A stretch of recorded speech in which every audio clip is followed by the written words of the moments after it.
This program features live coverage of an African safari and may include animal kills and carcasses. Viewer discretion is advised.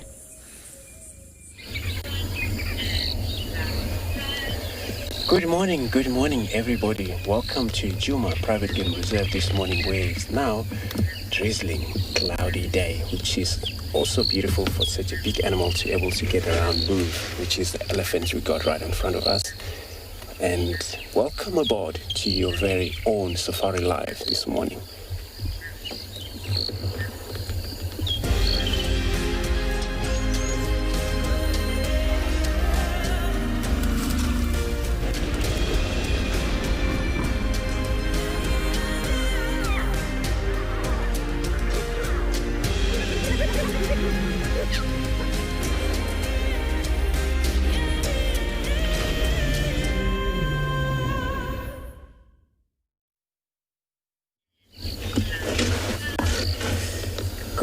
Good morning again. Welcome to Djuma Private Game Reserve. As we can see right in front of us, we've got a huge bull elephant. And my name is Andrew on camera. I have Johan this morning. And it looks like this way how we're going to be operating this morning with a beautiful weather like this, where we are sitting on a temperature of 21 degrees 70 Fahrenheit. I know, maybe it's going to be like this the whole day. That is the actually report from the weather. But for such an elephant, like this individual bull that we got right here on quarantine, it's actually very good. He actually isolates himself for now. Maybe he found the other herd around nearby him.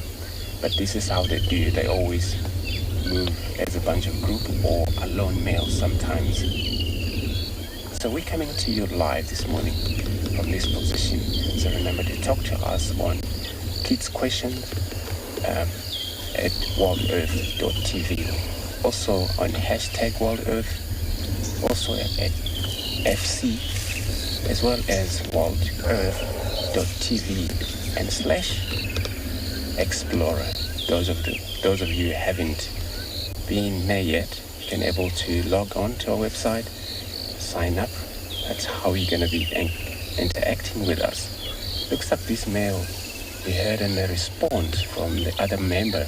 I think this is the direction of the side where he's going right now. I just heard a kind of like other elephants, the way distances, which this is actually a way of them to communicate, even though they're so far apart, where the weather still allows them to be able to carry on, move, also make any of a sound.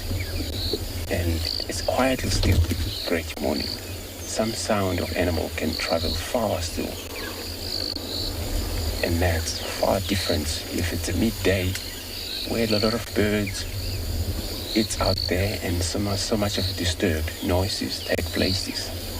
And many of those animals, they don't really want to make sound because knowing for sure their sound cannot be heard far away.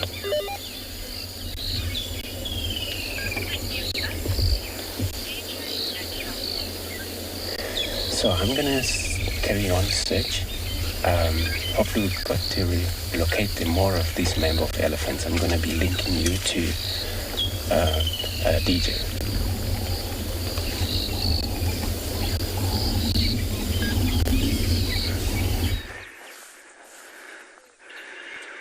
So we've got a new driver this morning. Welcome to Tswalu.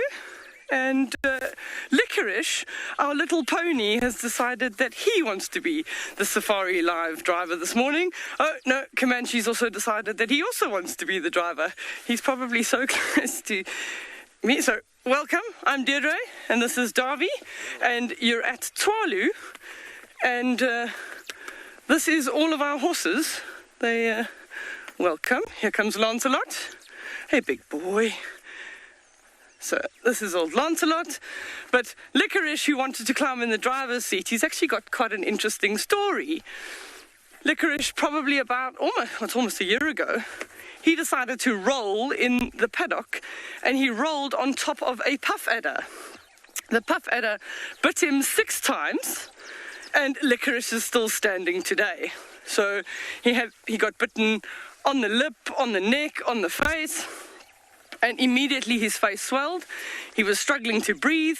We got the vet to give him some good, he was on some serious drugs, and within 4 days, Licorice, so, hey big boy. So Licorice, our little pony, the stable's mascot, was completely fine, which is quite interesting, but horses actually are what they would use to develop antivenom. I don't quite know the whole process, but they use the blood of the horses. The horses produce antivenom. But look at the size of that little pony in comparison to everybody else. And he did so well. I got that Jerry had a comment, but I didn't quite get what the comment was. Sherry, you love horses. Yes, we do too. We've got some nice little spotty ones. This, the black one that just walked past, Pirate. And, oh, there comes the, oh, yeah, Lex and everybody. So they were on an outride yesterday. So at the end of evening drive, they come back to the stables all on their own. And they're busy waiting for Rusty, who you'll remember from previous, when he comes to give them some food. So we're going to head across and get some serious animals now. We're going to send you to the hyenas.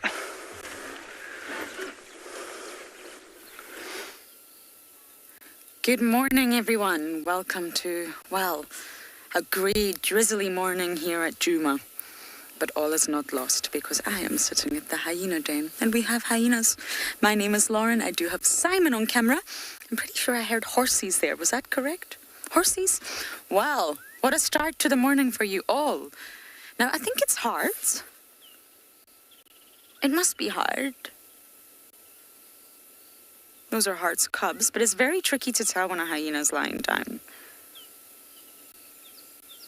Oh, there's 2 cubs. You can see another body lying down there. And apart from this trio, the den is really, really quiet. There's no sign of anybody else.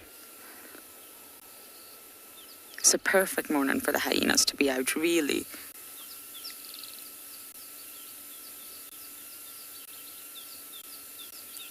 It's cool temperatures.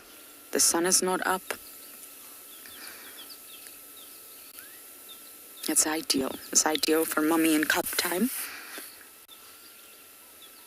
We've been really, really lucky with the hyena sightings recently. And as many of you know, we come here day after day. We start to drive ourselves mad, Trishala and I, when we're not able to find the hyenas. And that happens. But I think it's because it's cooler. Once the temperature starts to rise again and goes into peak summer temperatures, I really don't think we're going to see them in the morning, so we may as well make the most of it now. I think they'll just shift slightly, and by the time we get out on drive, they won't be around. Great news about Intima, Ribbon's daughter. I really think she's pregnant. Could be wrong, it's very difficult to tell, so I am speculating, but there's very pronounced nipples. They are very obvious and they were not there before. So I really think there could be a chance of new additions joining the clan.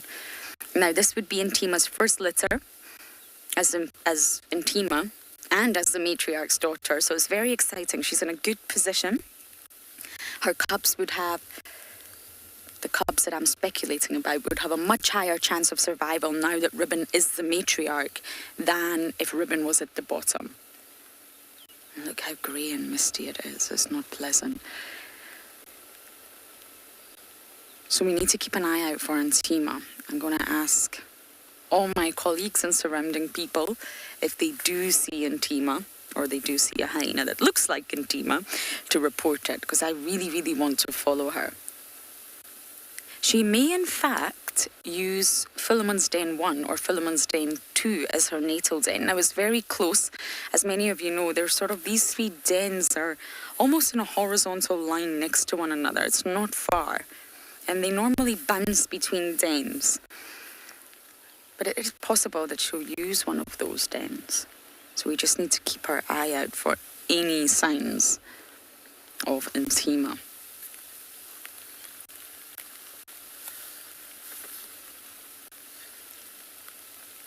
It would be so wonderful seeing her be a mother for the first time.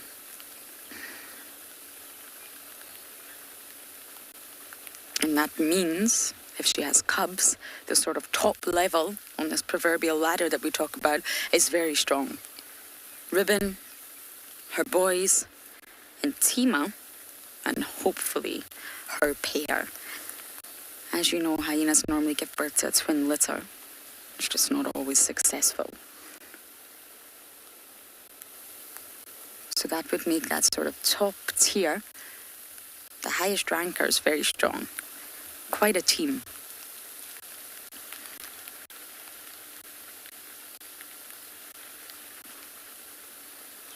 Are you enjoying the rain? It looks like you are.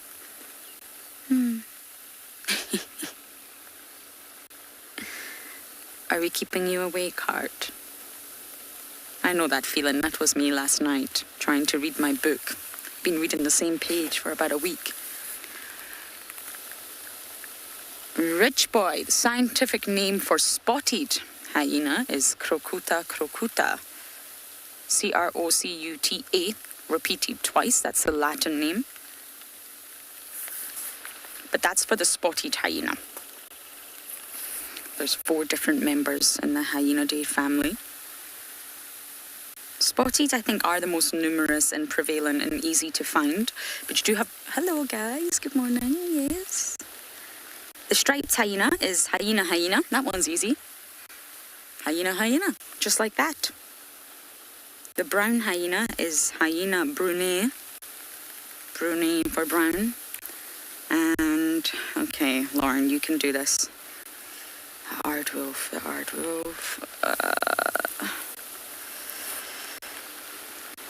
Cristata is the second part.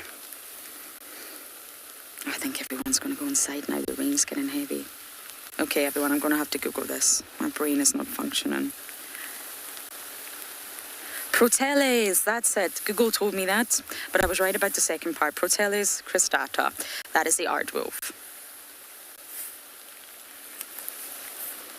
I hate it when you can't remember something and it's just on the tip of your tongue and it's just not coming. But that's the 4 names for all 4 species in the Hyenidae family. The 2 hungry horses here have just decided that the rain's too much. It is coming down quite heavy. I'm sure you can all hear it.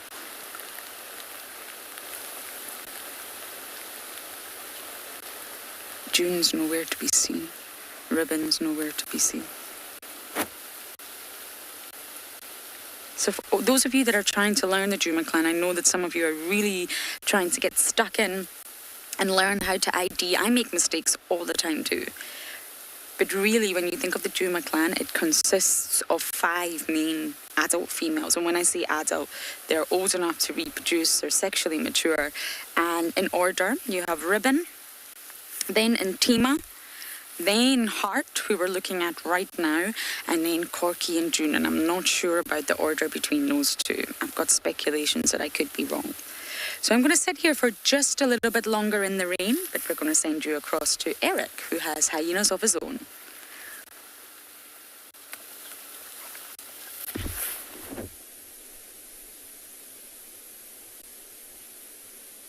And welcome to And Beyond Ngala. We've got hyenas behaving quite differently to the ones that you might have seen at Juma. They are moving around with quite an intention. That one in the front there, its ears are forward, and occasionally they stop and smelling, and they're walking straight into the wind. And so I'm thinking that they might have smelt something of interest. So my name is Eric, and behind camera is BK. And like I mentioned, we are in this area, we're watching these hyenas, and we've decided to come into this area because yesterday there was a lioness with 2 cubs that was seen in the riverbed, which is now off to the right of us. And so I'm thinking if they're looking suspicious and they're smelling around and behaving like this, then maybe they've been following the scent of those lions too. So we decided to sit and watch them. The last little straggler. This is the youngest one of the three. And it looks like it's just trotting to keep up.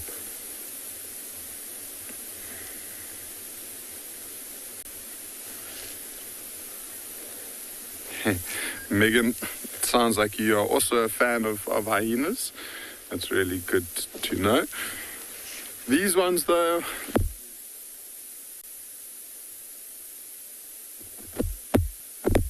we don't really know too much about these ones, but it's still cool to watch them. And the thing that I notice most about them is the different colors that they have. That one on the very far right-hand side is very, very dark, and she's also the biggest one. And then the one in the middle, slightly lighter. The one on the left-hand side over there, the smallest one is the lightest, with that almost that cub fluff that they have. It's still such a nice, cool morning, and so they'll be happy to move. Oh, that one just got a fright. And just look at its tail. See, it's raised and it's on the ground like that. So that's often a sign of excitement. So it's on a scent of something. And that could be anything for all we know. It could be maybe where those lions could have urinated. Could even be other hyenas that they're trying to track down and find.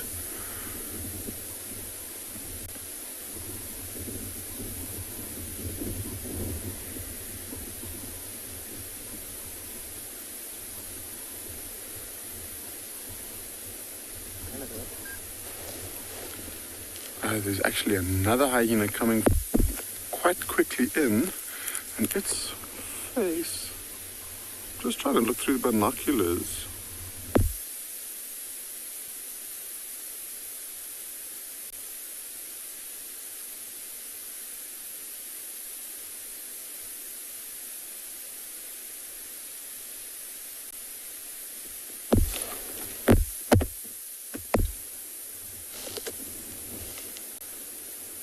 Oh, there's even another one coming. So now this is 5 hyenas.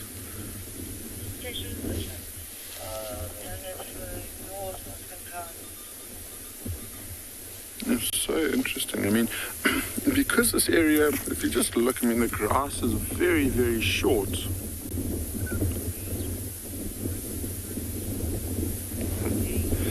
Jane, that the lighter one is by far the prettier one of the 5 ones that we've been seeing. And I was just saying, I mean, because the grass is so short here, it's a really safe, well, not really safe, but it's one of the safer areas for impalas and wildebeest to bring their calves and lambs to rest for the night. And perhaps what these hyenas are doing is coming through this area to look for those vulnerable youngsters that they might take advantage of and try and hunt. And having 5 hyenas around here, I mean, if they see a wildebeest calf, they would definitely go after it.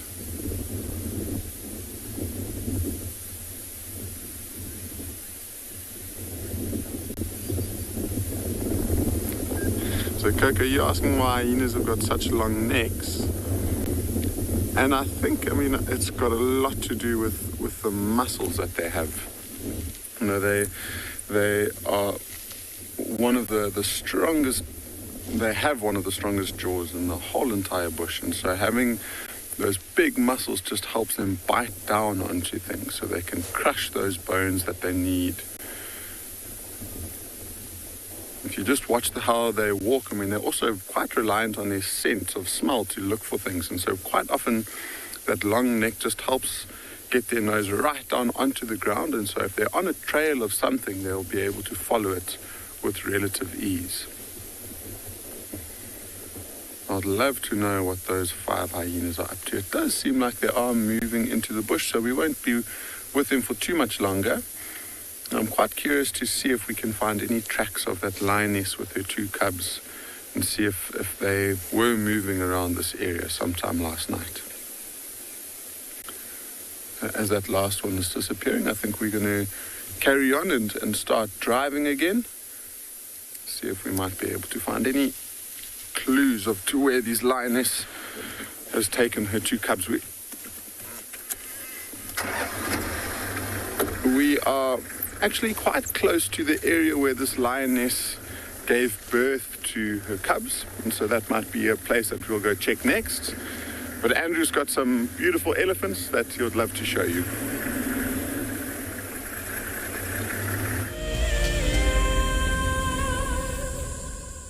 Wild Earth is launching our brand new Explorer program with an opportunity to win a very special Wild Earth expedition. The lucky winner will get a behind-the-scenes Wild Earth experience at the magnificent and beyond Ngala Tainted Safari Camp. The prize includes a 3-night stay for you and a friend with a chance to sleep out in the unique Ngala treehouse. Become a Wild Earth Explorer and stand a chance to win this and many other prizes. Terms and conditions apply.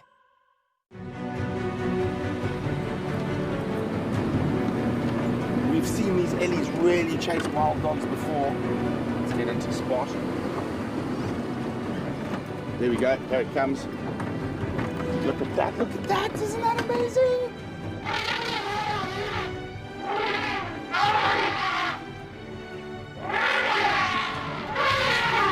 Expect the unexpected here on Wild Earth daily.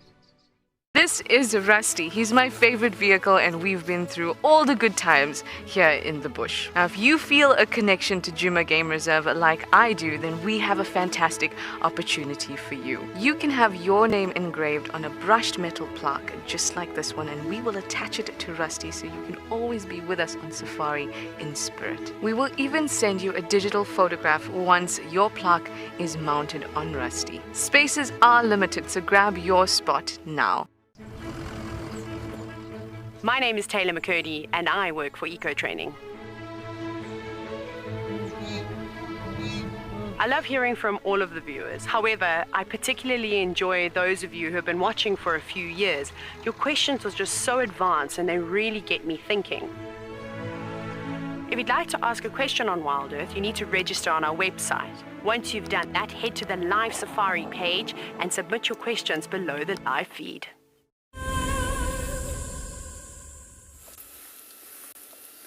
So Hartstow here, looking rather wet and soggy.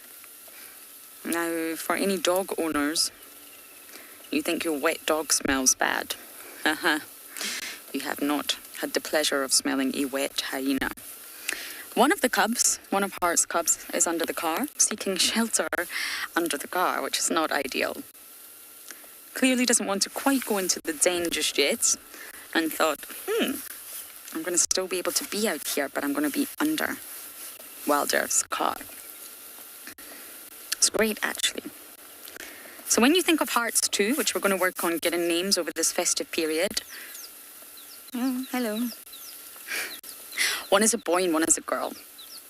So what that means is they are going to have very, very different lives ahead of them. Just like Ndebele and Swazi, actually. The girl will stay in the clan. She will not leave. She will be part of the Djuma clan. Whether her mother's rank rises or falls, you never know. Heart's very much in the middle. She's sort of in very good position. She's always had a very good relationship with Ribbon. And the mother will probably have a relationship with their daughter throughout. They won't travel together all the time, but they will be very, very close, just like Ribbon and Ntima. Now, for the boy, it's a very different life path. It will be a choice. And to disperse or to stay or go, basically. And I was sent a wonderful paper about males, because male hyenas are not studied too often. They're not so easy to study, I guess. And basically, the sort of silver spoon effect really came through, and the paper showed that high-ranking sons, so high-ranking males born from high-ranking females, they grew at higher rates. So if you compare a son from a high ranker and a son from a low ranker, they actually grow and develop at different rates. The higher rankers grow faster. And that's most likely due to nutrition and getting better access to food. I'm sure it's solely down to that, not necessarily genetics. Higher ranked boys are also more likely to disperse into clans offering the best fitness. So I wonder, I don't know this, but I wonder if the males assess all the neighbouring clans.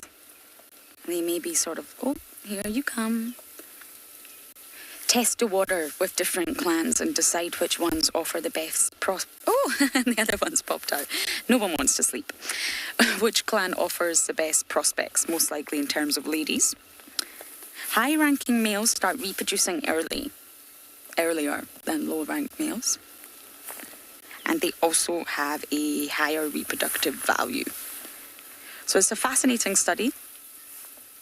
And it just goes a little bit into the fitness of dispersing sons. And it's all down to your mother.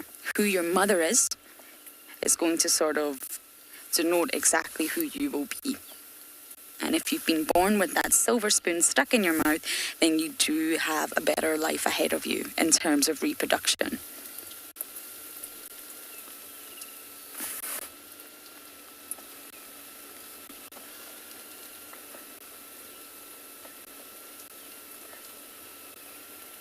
See, it's not really a choice when it comes to matriarch, because I guess it stems back so long in history. There will always be a matriarch, and it sort of is a knock-on effect from there.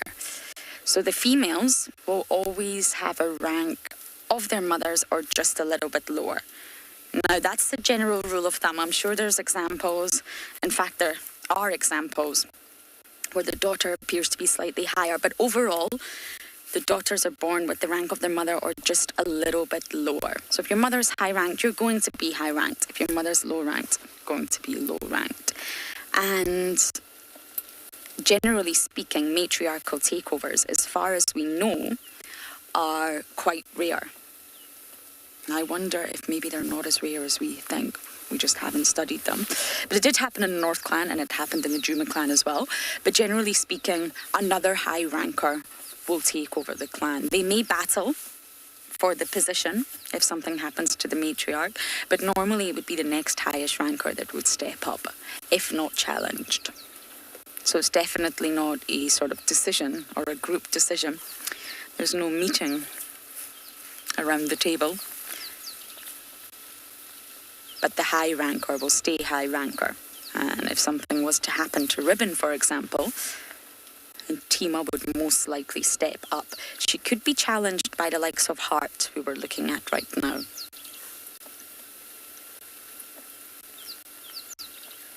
And clearly the lowest ranker can challenge the status quo if they wish, if they've got the right resources. And normally the resources is a girl army. Gather some girls, know who your friends are, know who your enemies are. And there's actually a paper on that. You can find it online about social alliances and spotted hyenas. I use the word friends very loosely because that's a human sort of term. But they do have alliances there. Definitely are hyenas that they're closer to and that they have a sort of relationship with, and individuals that they're not close to. That's very apparent, even in a small clan like the Juma clan. Now, for Ribbon, I'm still convinced that she didn't have a girl army. She had Ntima, yes, her daughter, but I'm convinced she had a boy army. But I'm not sure about that. Oh, I think Hart's about to walk away. And if she does, of course, we'll have to leave. That's soggy bottom. But for now, we're going to send you across to Andrew and his elephants.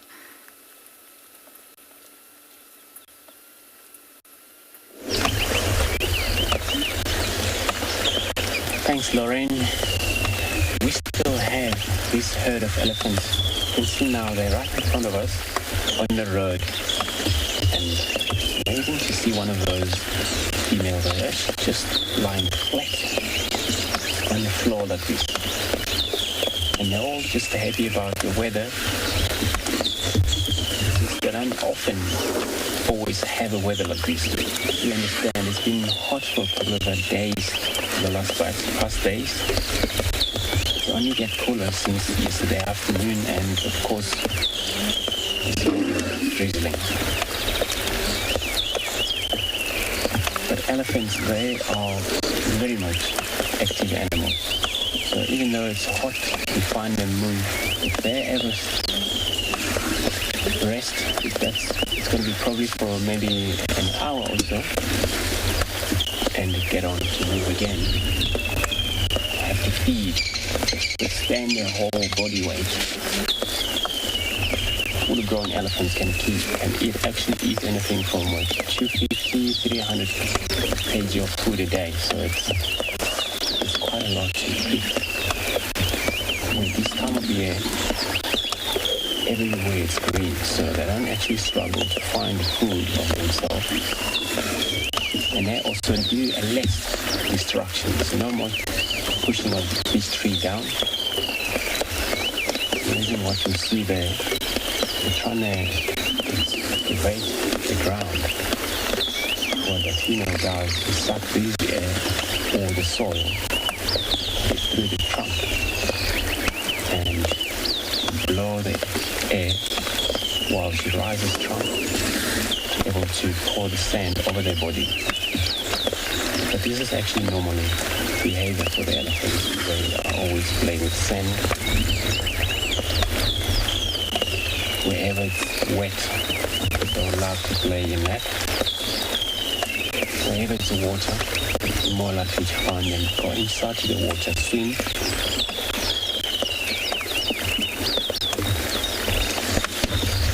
So, looks like I don't have way to turn yet. But if I can take another moment just to see if they ever give us a road, then while we're doing that, I'm going to be linking you back to Lydia with best yet foxes.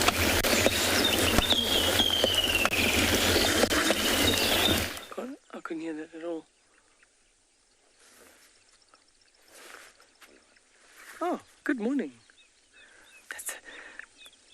We're back at the bat-eared fox den, and luckily she's just lying still there, so we're just waiting to see if there are any pups that come out. But she's you can see she's still sort of hesitant. She's still trying to make a choice, are we a threat? Does she run away? So we're just trying to sit quietly, not make too much noise, and hopefully she trusts us enough to let us see the cute little youngsters.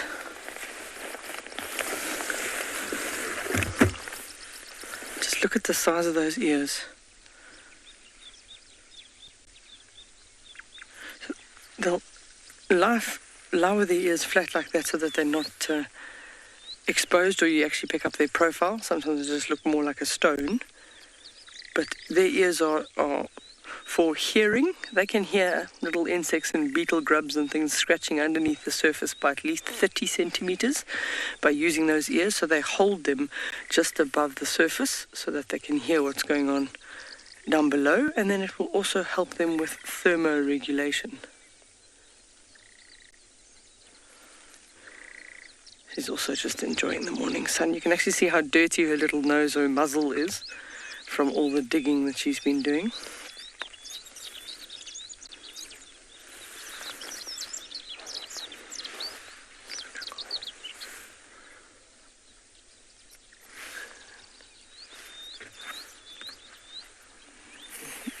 Nice little mask across the face and the nose.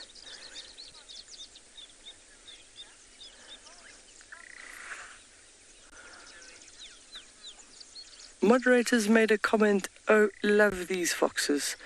They are just too cute, aren't they?" I think, and I'm just going to get my binoculars out, but I think I can actually see movement in the bushes at the back, in that little gap behind it. Yeah, I'm just going to have a look quickly.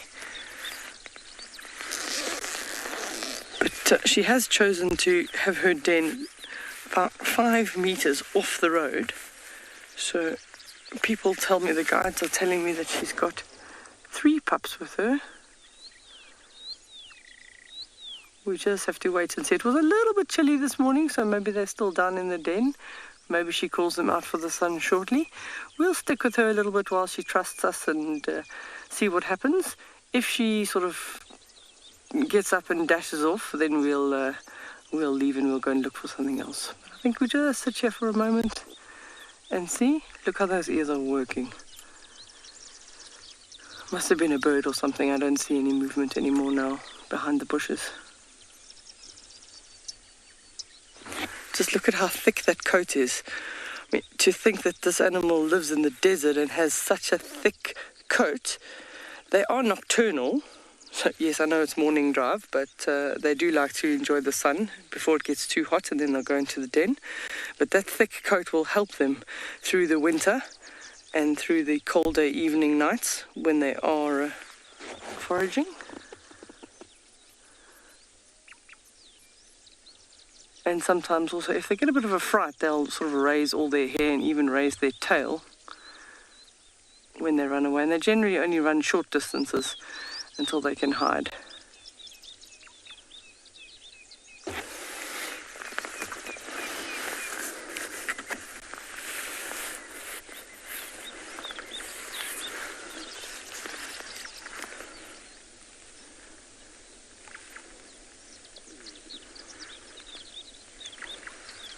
So they're relatively small, only sort of 3 to 5 kilograms.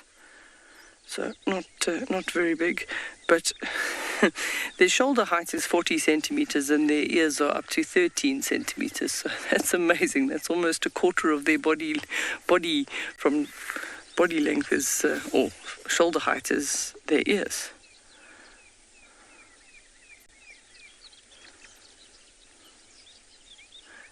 And they have a very interesting scientific name. It's Otiscion megalotis. So the Otiscion is sort of a Greek word. Otis for ear, scion for dog. And then once again, the species name, the megalotis, the word mega for large and otis for ear. So they definitely, just by using that scientific name, are referring to those large ears. So yesterday when we came here, we could actually hear the pups at the den, but we're not hearing anything at the moment. So while we sit and wait, cross your fingers, we're going to send you across to Mike, who's got a nice bird for you.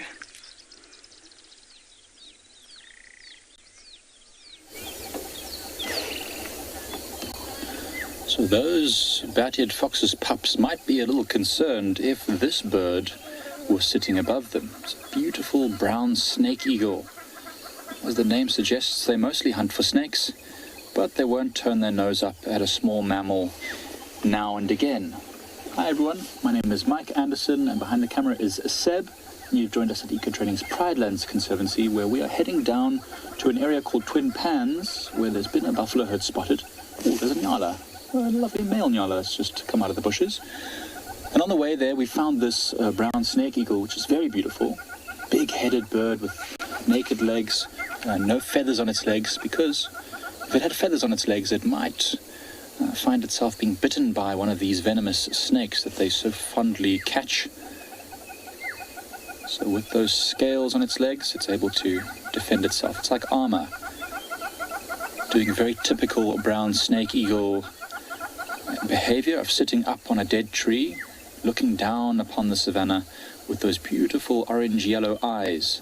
I don't know if you can see those, but they've got lovely eyes, very orange-yellow. It's one of the distinctive features of this bird. Very upright posture, big head, naked legs, and yellow eyes. So this one's doing a bit of preening right now. Very important. It's a cold day, not too many thermals, which is the warm air rising off the ground from the sun. So they'll need to use a lot of wing power in order to keep themselves in the sky. So it's best to make sure that their feathers are in perfect condition. It's actually so nice to see them doing this, ruffling their feathers and preening and sometimes stretching as well after a long cold night. This bird does not do anything at night time. It would have sat probably on a tree just like this the whole night. And now the morning comes. Cold days like this, it's not too active with the snakes, although it's not cold really, it's just relatively cold because it's been hot before. So snakes can still be active, and that's exactly what it's looking for. Anything like a reptile or a snake, as I said, even a small mammal could be on the menu. can see the wind is blowing quite a lot. You can see its feathers ruffling there. It's otherwise very quiet in the savannah. Seen some impalas and some nyala, wildebeest, zebra and giraffe. We're heading down to where the big buffalo herd is, in a nice open clearing, and see what they're up to. I haven't seen a buffalo for a while, so I'm very excited to see them. As you all know, they've become one of my favorite animals. Just love the buffaloes. Now this brown snake eagle looking straight towards us. So they've got incredible eyesight, much better than ours is. And when they fly up in the sky, sometimes hundreds of meters up in the air, they can look down and see something as small as a hand with no problems at all.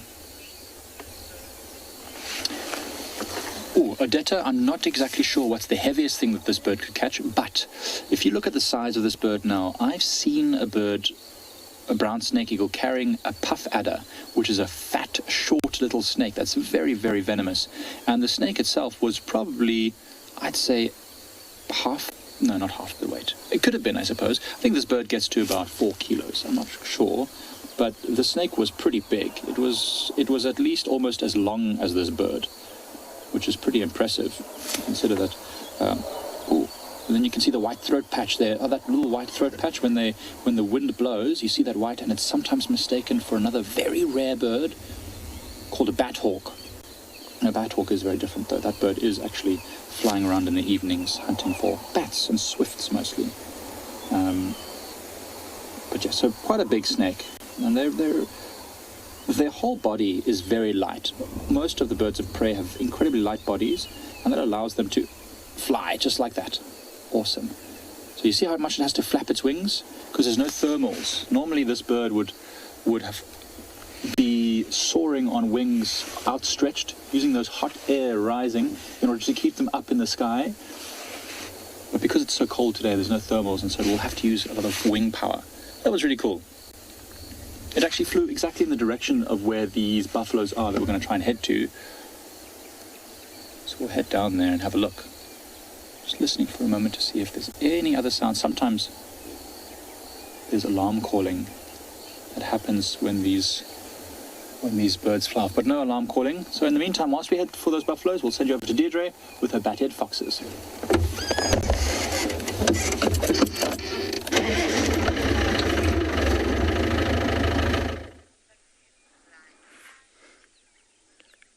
So we think this is the mommy bat-eared fox here. So she also keeps using those ears for listening. She keeps altering position, so she's just re-angling her body in the warm sun. So while you were away from us, she was actually facing the other way with her head in the bush, which is perfect because she clearly knows how to be a TV star. She turned around and she put herself back where she was in that nice thing. But you can just see there she is just enjoying the morning sun. It's going to get quite warm today. Our temperature now is 21 degrees. Oh. Maybe we're lucky. We just sit with... Oh, no, now she's moved. It's a very pretty eland bean there, Darby. Well done. I'm going to have to move position, but I'm also... Oh, here comes another one. Here's another one. So I'm not going to move just yet. I literally just see his 2 ears above the eland bean. Have you got him there? Look. Oh, no. I can see half a ear. There we go.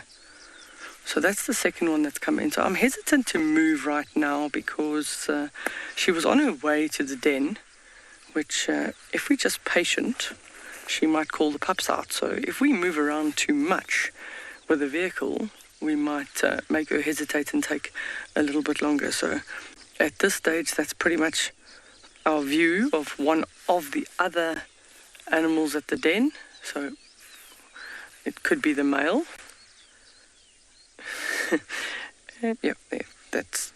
So the eland bean are not very high. The eland bean are within their 40 centimeters. That can hide a whole bat-eared fox. But I think that one is actually just lying down there as well.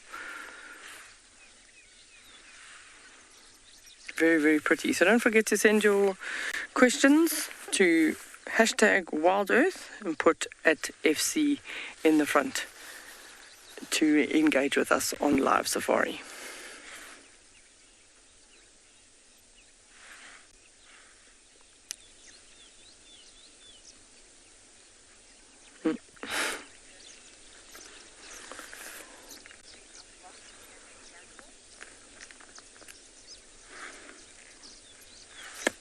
Paul is asking, what is the difference between a fox and a jackal? Well, that's actually a good question. Maybe the viewers can help me with that one. I know this is, the bat-eared fox is the only, between the bat-eared fox and the Cape fox, the Cape fox is the only true fox. So they're all in the canine carnivore family, so they're all sort of little carnivores, but yeah, unless we Google it, I can't tell you off the top of my head. Good question.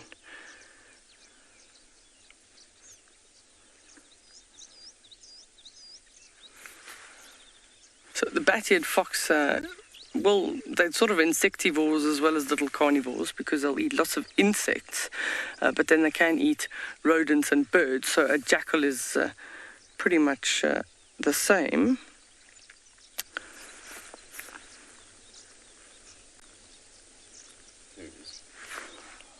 Oh, he just growled at us. So as he looked up, he just gave us a little bit of a bark, so you're not too sure. And then the other one reacted, she also stood up. But I think if we just stay, they'll potentially trust us again.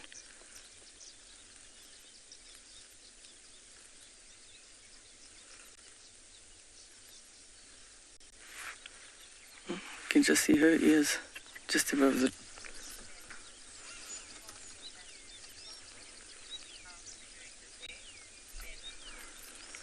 So Bella is asking, is it normal for the sort of bat-eared foxes to be out during the day?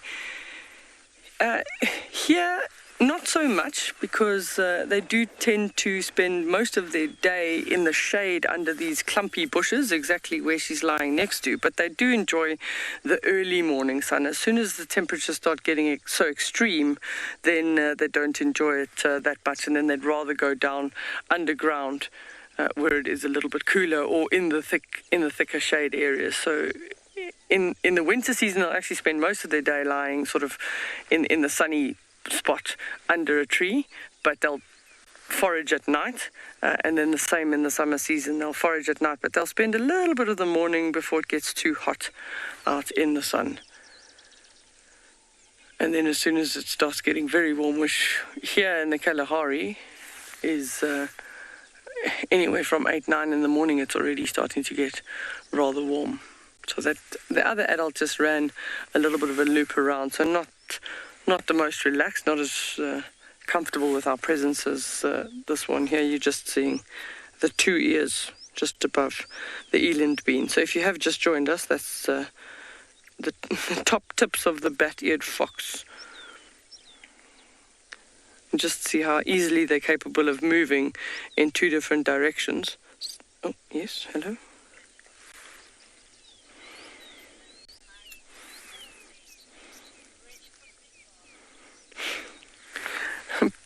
Peters is saying that the ears remind her of what, wings that are about to take off? Aeroplane wings that are about to take off, yeah. They are very large, but you can see ability to move them in two different directions at the same time. That's called omnidirectional, and you do see that behavior also in rhinos, that they're able to hear from two different directions. So she scuttled off. We'll just stand by, but I'm not too sure. We might have to alter position. She has moved off a little bit, so we'll see if we can just start up and just creep a little bit further forward at this stage. Hopefully we do get another view of them and she hasn't decided that that's it for the day. So just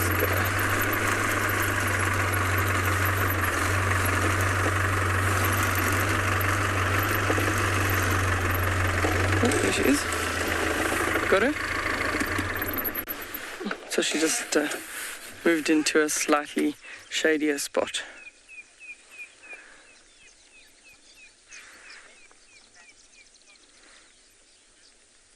So Nina is asking, what are the major threats to bat-eared foxes? So they would also be vulnerable to predators. But they are carnivores, so sometimes the carnivores don't tend to bother the carnivores too much. But for them, it's any one of the diseases, things like rabies, canine distemper. Those are things that could wipe out an entire population of bat-eared foxes if they get any one of those diseases. I can actually see, I think, Darby, this is the hole here. If you want to just, because you can just see the activity at the actual den. So yesterday we thought it was the one behind us, but if I look, she could have moved them a little bit, but you just see all that activity and the fresh movement on the soil there. It does suggest that's maybe where they've been.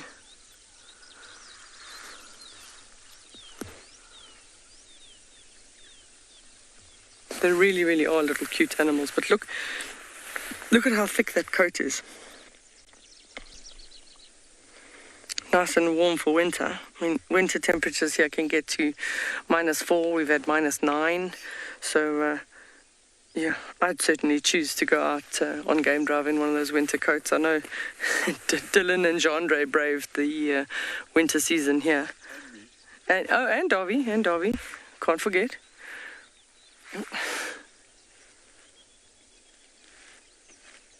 It's also a nice tail that sometimes they sort of curl up and tuck their nose into towards their tail. That's for a dog or any animal that curls up like that. That's one of the ways of conserving body heat, is to curl up like that. You can hear the clapperlarks in the background and the red-crested korhaan.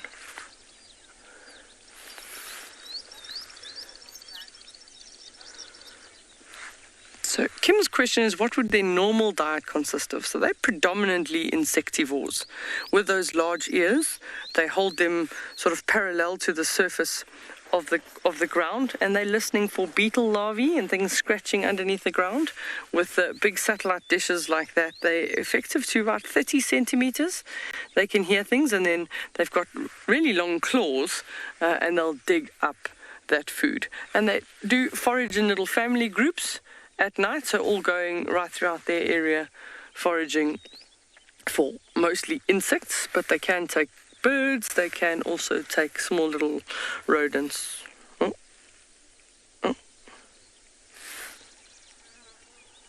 I don't know if that was her that made that noise.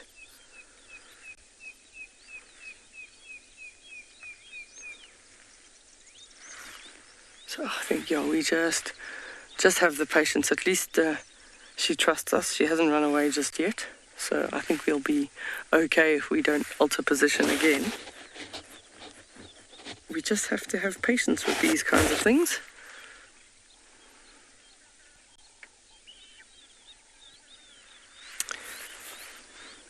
Maybe the children had a late night, that's why they're still sleeping.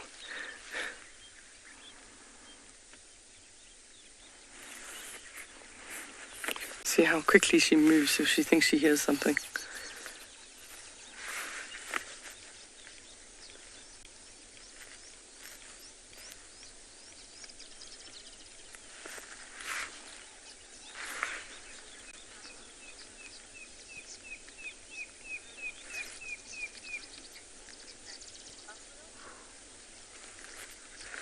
So we're going to give it one more bash and see if we're lucky. We're going to send you across to Mike, who's got some buffalo.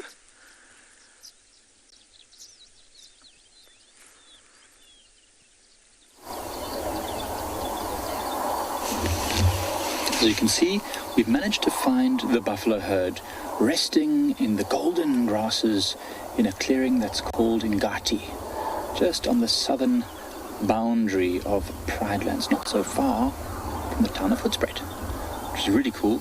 Our reserve comes right up to the frontier town, and it's really, really nice to know that all this wildlife is so relaxed, even so close to human habitation.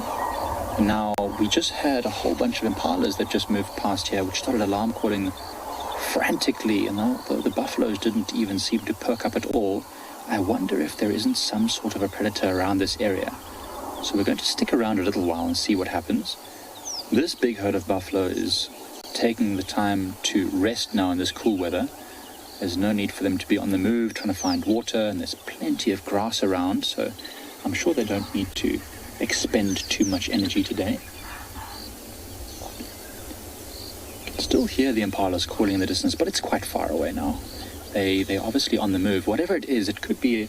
We know that Pixie Pan female likes this area with her 2 cubs. So it could be her, or it could be Lagatha, that single lioness. She also has been known to come through this area from time to time, but neither of those 2 predators would really be interested in this herd of buffalo. There are a lot of individuals here, and buffalo are well known for defending each other from danger.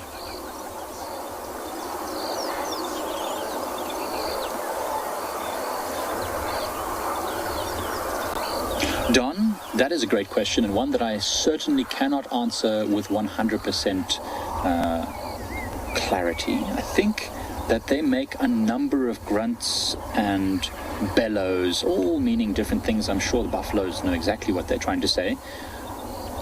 But it's not something like a monkey which has very distinctive, different sounding calls that we as humans have slowly been able to piece together what kind of animals they're maybe alarming for, or what kind of information they're trying to portray. There's a couple of birds flying up there, and one of the birds that's flying there in that little group, those are all oxpeckers, and one of them is a yellow-billed oxpecker, which is quite a rare bird for this area. Can't see them now. They've just gone down to sit on the backs of some of these buffalo. But in this area, red-billed buffalo weavers are very common. Yellow-billed buffalo weavers are still considered quite a rarity. The further north you go, the more you'll see them sitting on the backs of the buffaloes. But it's really nice to see that they're starting to spread. Yellow-billed oxpeckers were very prevalent in this area, and then they're much more associated with large animals, like these buffaloes. But then there was a horrendous animal disease called rinderpest that ravaged southern Africa, in fact the whole continent. I can't tell you how long, maybe 100 years ago, maybe a little bit less, maybe a little bit more. But it basically killed probably somewhere in the region of about 75% of all the antelope species. The big herds of things like wildebeest and buffalo were decimated by the rinderpest disease, and so the birds that were associated with them also died out. It's good to see that they're coming back now as all the protected areas start to work their magic and bring animals back from the brink. So these are mostly female buffaloes, as you can see with the relatively small horns and the boss on top of their head. There'll be a few big males interspersed in there, here and there, as well as youngsters, of course, like that one there, which has got a very furry boss on top of its head. And there'll be a few large males. There's one quite close to us, although it's difficult to see him because he's behind some bushes, but there'll be a few large males in the outskirts that keep these youngsters and females safe from any predators that might be around. It's actually why they've probably chosen this particular area. It's nice and open, and so they've got a better chance to spot any danger that might be approaching.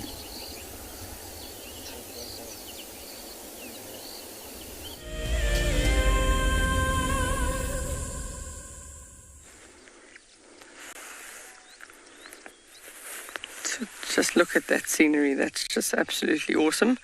We're very fortunate in that we've got not a cloud in the sky this morning. We got chased away by the rain yesterday, and I believe some of our other companions have been chased away by the rain this morning. But we've still got our little bat-eared fox here, one of the very unique mammals of the Kalahari. And she's... we're waiting patiently for the pups to come out of the den. So she's giving you a really nice view of her face now. We assume this is the female because she's closest to the den. She's the most vigilant around the den. And we did have the male running around a little bit earlier. But a nice bat-eared fox.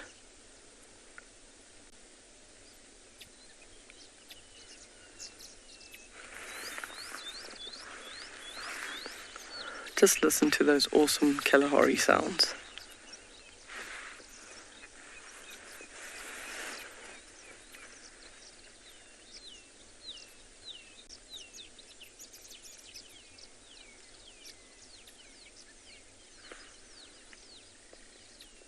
She's taking a bit of a morning snooze. Now that I can feel the sun on us, it does feel like it's time for a morning snooze. Yo. Oh.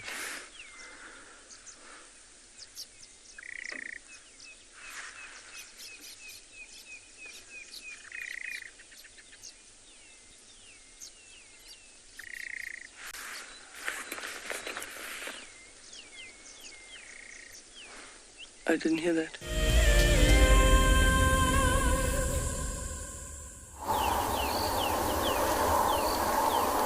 We're still sitting with the buffalo, and they are still really, really static in a game drive speak. Oh, look at that. There's one mating, or trying to mate, or something. What's going on there? A bit more left, bit more left, bit more left. Oh, no, here they come, here they come. Oh, it's just a bit more left of that one there, Seb. There's two buffaloes. Right there, there's one in the open that you're looking at. That one was being mounted by another male, and I think that's a young male. It might be a female, but there was a... No, that's definitely a female. It was being mounted by the other male. It was really impressive. There's a massive male buffalo that was climbing on top of that female. You can just see his boss through that small leadwood tree. He was mating with her. That was amazing. Just literally caught it out of the corner of my eye. He came out of the bushes and he was standing up high on its back. So Manati, that's a great question. So if you look at this buffalo on the left there, which is a female, it's got small horns, not a big boss, it's not very heavy, relatively small body as well.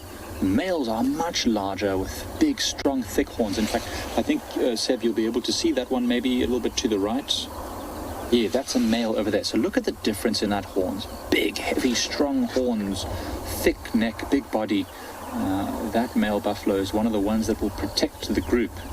So they weigh a lot more as well. Whereas a male buffalo might be up to 800 kilograms. A female would not usually get much bigger than about 600. Maybe even a bit smaller. They're remarkably different in size. That's about the only real differences, though, between males and females that are immediately obvious. The males, you'll be able to see the sex organs, of course, underneath his belly. But otherwise, once they're all amongst in a big herd like this, the horns is really the only way that you're going to be telling the difference. And the males need those big horns for fighting with each other. So they can win the dominance of a herd and then get mating rights with the females. So the one that was mating, who we can't see, or at least mounting, that one would probably have been one of the larger male buffaloes who has won the right to mate with that female and create the next generation.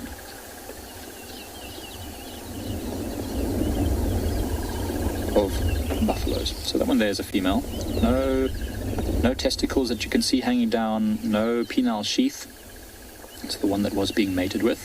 She looks like a big female. So in her prime, there's the male that was mounting. Now you can see he's a big, strong buffalo. Let's see if he tries again. That could be interesting. See what he's doing? He's smelling underneath her tail. She lifts her tail up. And he's basically trying to figure out her reproductive cycle. He's trying to figure out if she's in estrus, ready and receptive. See how he follows her closely, and he's a massive buffalo. I mean, he weighs 800 kilograms, and he jumped up onto her back. It must be very traumatic for the female, having such a massive animal trying to climb on your back.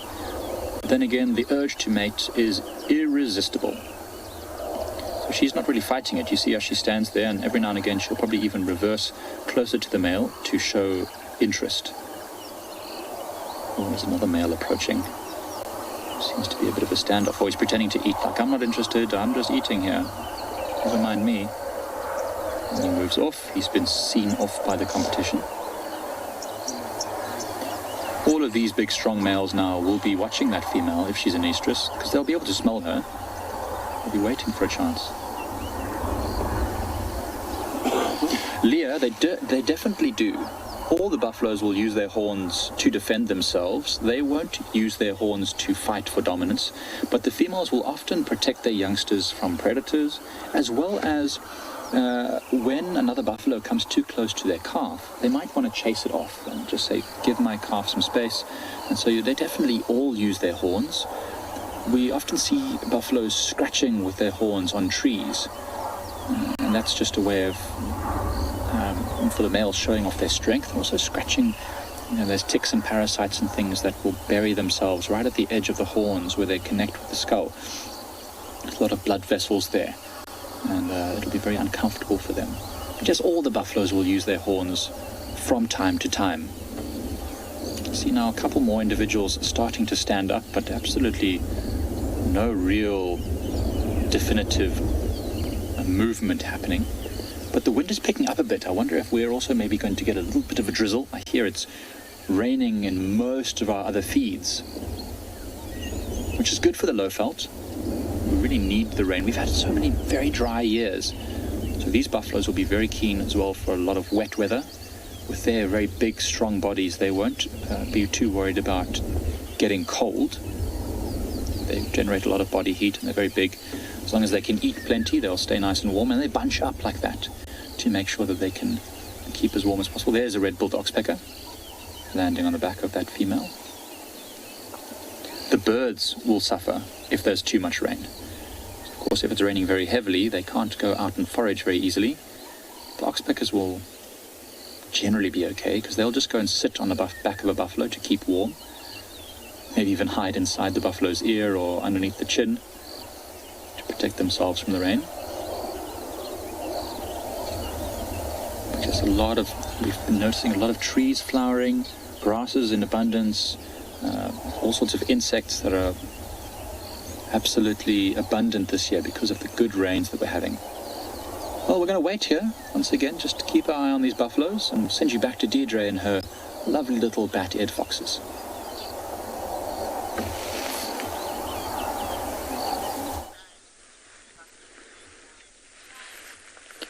So after our rains, we also do have an abundance of insects. We're looking at our same female bat-eared fox here. So she'll feed predominantly, although we sort of had a wide variety on the diet, but the largest percentage of their diet is actually harvested termites. And they also say they selectively choose not to eat the snouted termites because the snouted termites have that chemical defense, and for them it would sort of make their muzzle and their nose area quite sticky, and it's like a little insect, it's like a chemical repellent. So they choose not to eat snouted termites, although it's an available food source. So she must get pretty tired. She suckles these, they're actually called kits, believe it or not. She will suckle them for 14 to 15 weeks. That's 3.5 months. And her only sort of water intake is based on the food that she eats. So she needs to eat well in order to produce the milk, in order to feed the pups, and only once those pups are finished lactating does then the male get involved with their raising. He'll chaperone them, moving them from den to den. He'll help her carry them if they need to move den sites, and do some babysitting and grooming. So she does the predominant work in the first 3.5 months of the little kits' lives. I think we probably going to move on from this one because we haven't seen any activity at the den, and we'll just keep coming, and maybe the one day that we come, the pups will be out or the kits will be out. But we've heard no audio or anything from them, so they're definitely sort of, at this stage, probably fast asleep.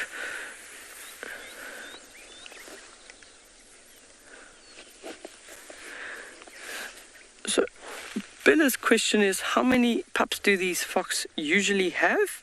They can have anywhere up to 6, so between 1 and 6. This particular group, we know we have seen 3 pups so far. That's what we know. And they're still relatively small in comparison to her.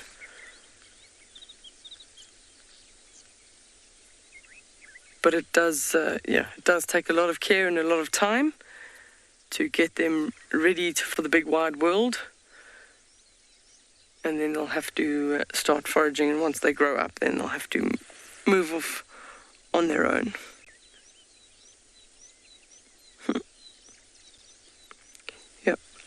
She is quite tired. I don't blame you. Most moms get tired with one child. You can imagine having triplets. That's effectively what she's had. She's had triplets.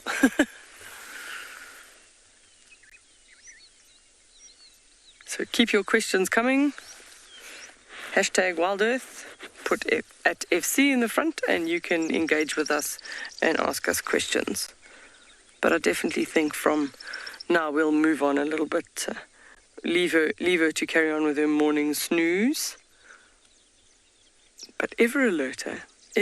She doesn't actually get much solid sleep. She naps a bit and then she hears something and then she naps a little bit more and then she hears something. You just see how that head drops.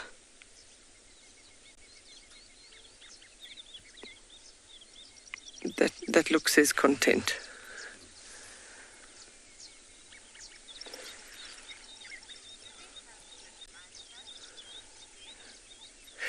Liam's asking, do they have good eyesight? I would say so, because although they're nocturnal and moving predominantly at night, so they'd have very good nocturnal vision, they are very, very alert. Even if you're walking or you're driving, they see you from a very, very long distance away. So they do have good eyesight. But as far as senses go, for them, with having ears that large, their hearing would be probably their most acute sense, should I say, and then as well as their sense of smell.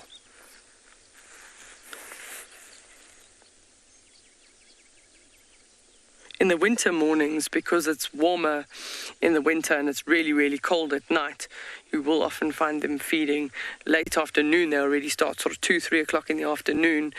They'll start feeding so that they don't have to forage or look for food in the much colder, earlier hours of the morning when it's starting to drop to sort of the -2, -1.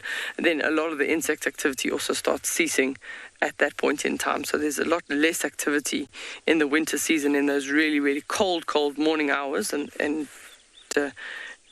they'll feed earlier in the day, and then in summer they wait until until dusk, until the sun's gone down, before they actually start moving around looking for food.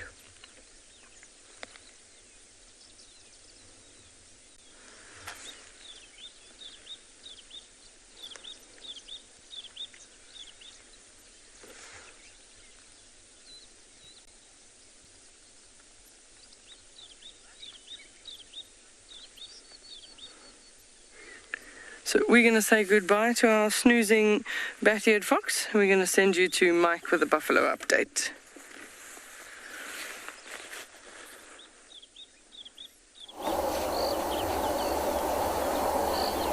Snoozy foxes and snoozy buffalo. This morning is a very lazy day for the animals because it's nice and cool. Now, these buffaloes are savanna buffaloes, or the buffalo that we all sort of see on safaris on the TV in Africa. But there are another type of buffalo that are also found in Africa. It's the forest buffalo, sometimes also known as the red buffalo. Very different looking to these buffalo. I mean, I guess the same general body shape, but very reddish in color and quite a lot smaller, as most animals that live in forests are. So they just don't have as much space to move around, so their bodies are a bit smaller. And throughout the world there are different buffalo species as well. From the bison of North America and the Great Plains to the water buffalo of Southeast Asia, which are now quite widespread throughout the world, including northern Australia, which they're not native to. But these buffalo are definitely the most commonly found, or actually the most abundant, I should say, not the most commonly found, the most abundant. And although they are missing from most of the range that they used to have, there's a lot of them in South Africa, a very healthy population. The Kruger National Park, which is where we are, or at least the Greater Kruger, the private reserves attached to the Kruger Park, open system. Kruger Park has about 30,000 buffalo. It's an estimate, of course. I've no idea how many they really have, and no one does, because it's impossible to count every single individual, but estimates are around 30,000, which is a good population.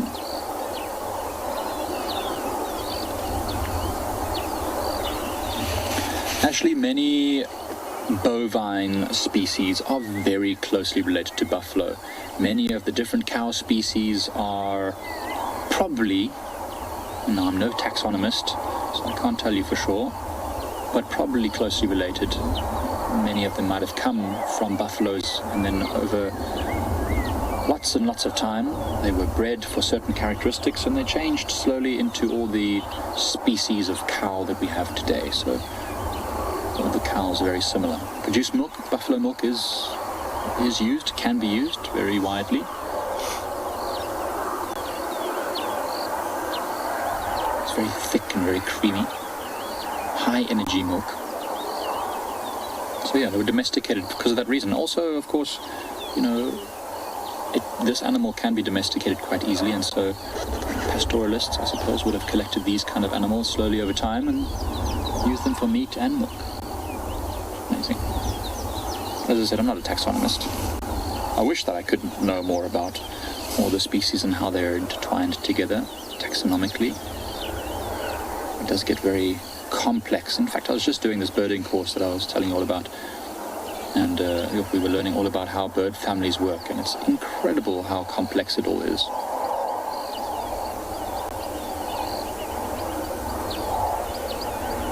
This buffalo is busy chewing the cud right now. It's regurgitated some food. Actually, regurgitation is the wrong term, but they brought food up from its first stomach chamber and put it into its mouth, and it's chewing it again to grind it up into tiny little fine particles, which can then be swallowed, and even more of the nutrients can be absorbed. See, a number of the buffaloes are starting to get up now. I think soon we'll see them all moving. Now, they can chew the cud just like this one is, get more nutrients, but they need to keep replenishing the food in their body, in their stomach, because it doesn't take long for them to, well, they defecate constantly. If you ever follow a buffalo herd, you'll find hundreds and hundreds of buffalo pats everywhere you go. And so, although it's a slow uptake of nutrients, they have to keep adding more. Mandy, they've got, well, technically it's one stomach with 4 chambers. 4 stomach chambers.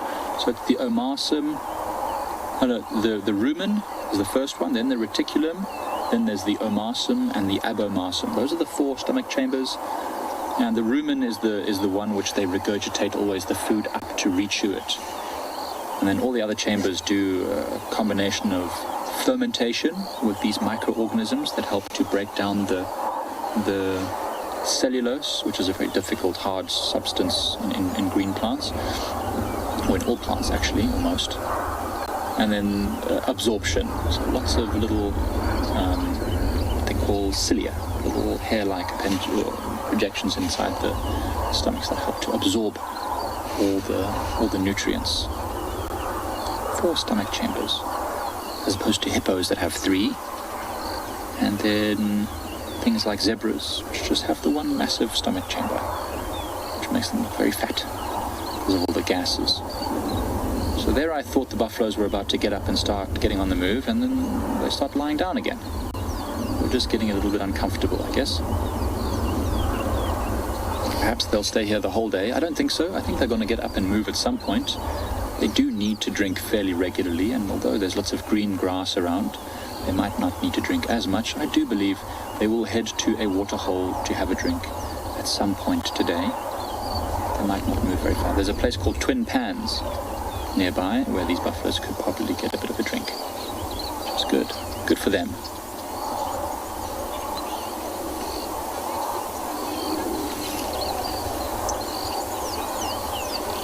Janice, these animals are very unpredictable in the wild. When we are walking in the bush, we often think that this is the most dangerous animal because at any point it could see us and make a quick decision as to run away or to come towards us. But human beings are very resourceful. And so if you could capture one of these animals, maybe a youngster, it was not too difficult to domesticate them. Animals need certain things. They need food, water, shelter. And that's the main things that they need. So if you provide food, water, and shelter to an animal for long enough, and it has no other choice, of course it will start to rely on you for that food, water and shelter, which is exactly why we always tell our students in our camps, do not feed animals. I know the nyala that walk around the camps are very cute and they are very habituated, they are not scared of people, but if you start throwing out food, let's say onto the floor, and they start eating it, they will start to rely on that food, especially in the dry winter months when there isn't much other food around. And so we have to be very careful of that, because any animal, let's say a buffalo, for example, if it started to become domesticated, in fact, I've been on reserves before where buffaloes had been previously fed during droughts. You know, a vehicle would drive up with a trailer full of lucerne or whatever food and throw it out, and the buffalo would eat that. And then every time they saw a vehicle after that, they'd start to associate that with being fed. And it caused a problem because later on those buffaloes started to come up to the vehicles all the time. It's very nerve-wracking for people. It's very important. These animals can be domesticated. In fact, most animals can be domesticated in one sense or the other with varying degrees of success. It's never a good idea. Animals must be wild. This is a wild animal. Keep it wild. Let it be itself. It's a good question, though. I've actually always wondered. I've never really known of zebras that are domesticated. All the other animals that I can think of, I've seen them, you know, in various places that have been relatively domesticated, but zebras not so much. Habituated, yes, but not domesticated. Ever seen someone riding a zebra? Have you ever seen someone riding a zebra, Seb? Have you ever seen someone riding a zebra? Like a horse? No, I don't think so. It would be like a donkey. It would be like a donkey.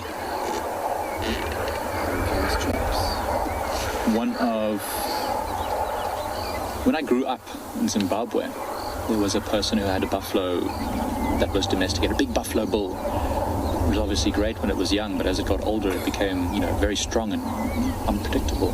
So they just had the buffalo living in an enclosure, like a paddock. There was other animals as well in there, but they never, once it got big enough, they couldn't ever go close to it again. It's always best to leave these animals wild as they come. And you can see all those horns, not very sharp. If I put my finger on it or my hand on it, this is not gonna hurt me.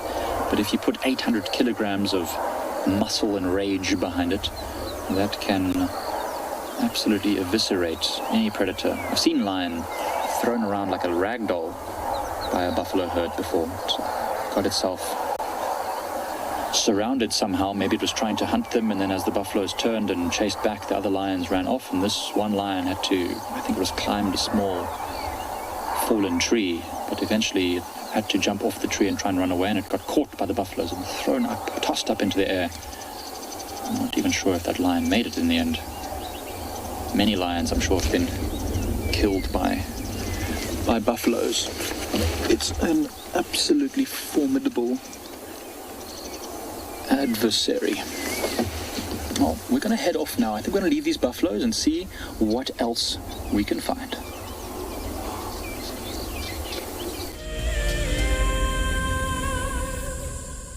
There's a grounding earthiness to this place that we feel in our ancestors. It's a place where, believe it or not, we evolved as a human species, and anyone who's come to Africa will understand that. The connectivity that the continent has to the person and to people's souls is next level. I am thoroughly looking forward to taking you on your next adventure when we explore all the small and big things. Catch up with the guides daily here on Wild Earth. An ever-increasing part of the global population is losing its connection with nature. Wild Earth is here to reduce people's stress and anxiety, allowing you to escape into nature even just for a few hours a day. However, Wild Earth is expensive to run, and we need help from you to keep this ship going. Wild Earth Explorers gives you the opportunity to be part of a program that supports the sharing of nature with the world. My name is James Hendry, and I work here at Djuma Private Game Reserve in the Sabi Sands on the western fringes of the Greater Kruger National Park. My favorite part of getting questions from viewers is that we get to have long and varied discussions about all sorts of different aspects of nature. Because our audience comes from all over the world, it's very special to have different perspectives from everywhere. If you want to submit a question on Wild Earth, you need to register on our website. Once registered, go to the Live Safari page and submit your question beneath the live feed. Have you been watching Wild Earth and dreamt of being right there on safari with one of the guides? Well, now you can. Wild Earth is offering you a chance to buy a ticket to dream. You or a friend can hop on board a live Wild Earth show and join our guide on safari. The ticket is redeemable at any of our locations, anytime in the future. Only a limited number of tickets are available, so don't wait. Get your ticket now and start dreaming. Terms and conditions apply.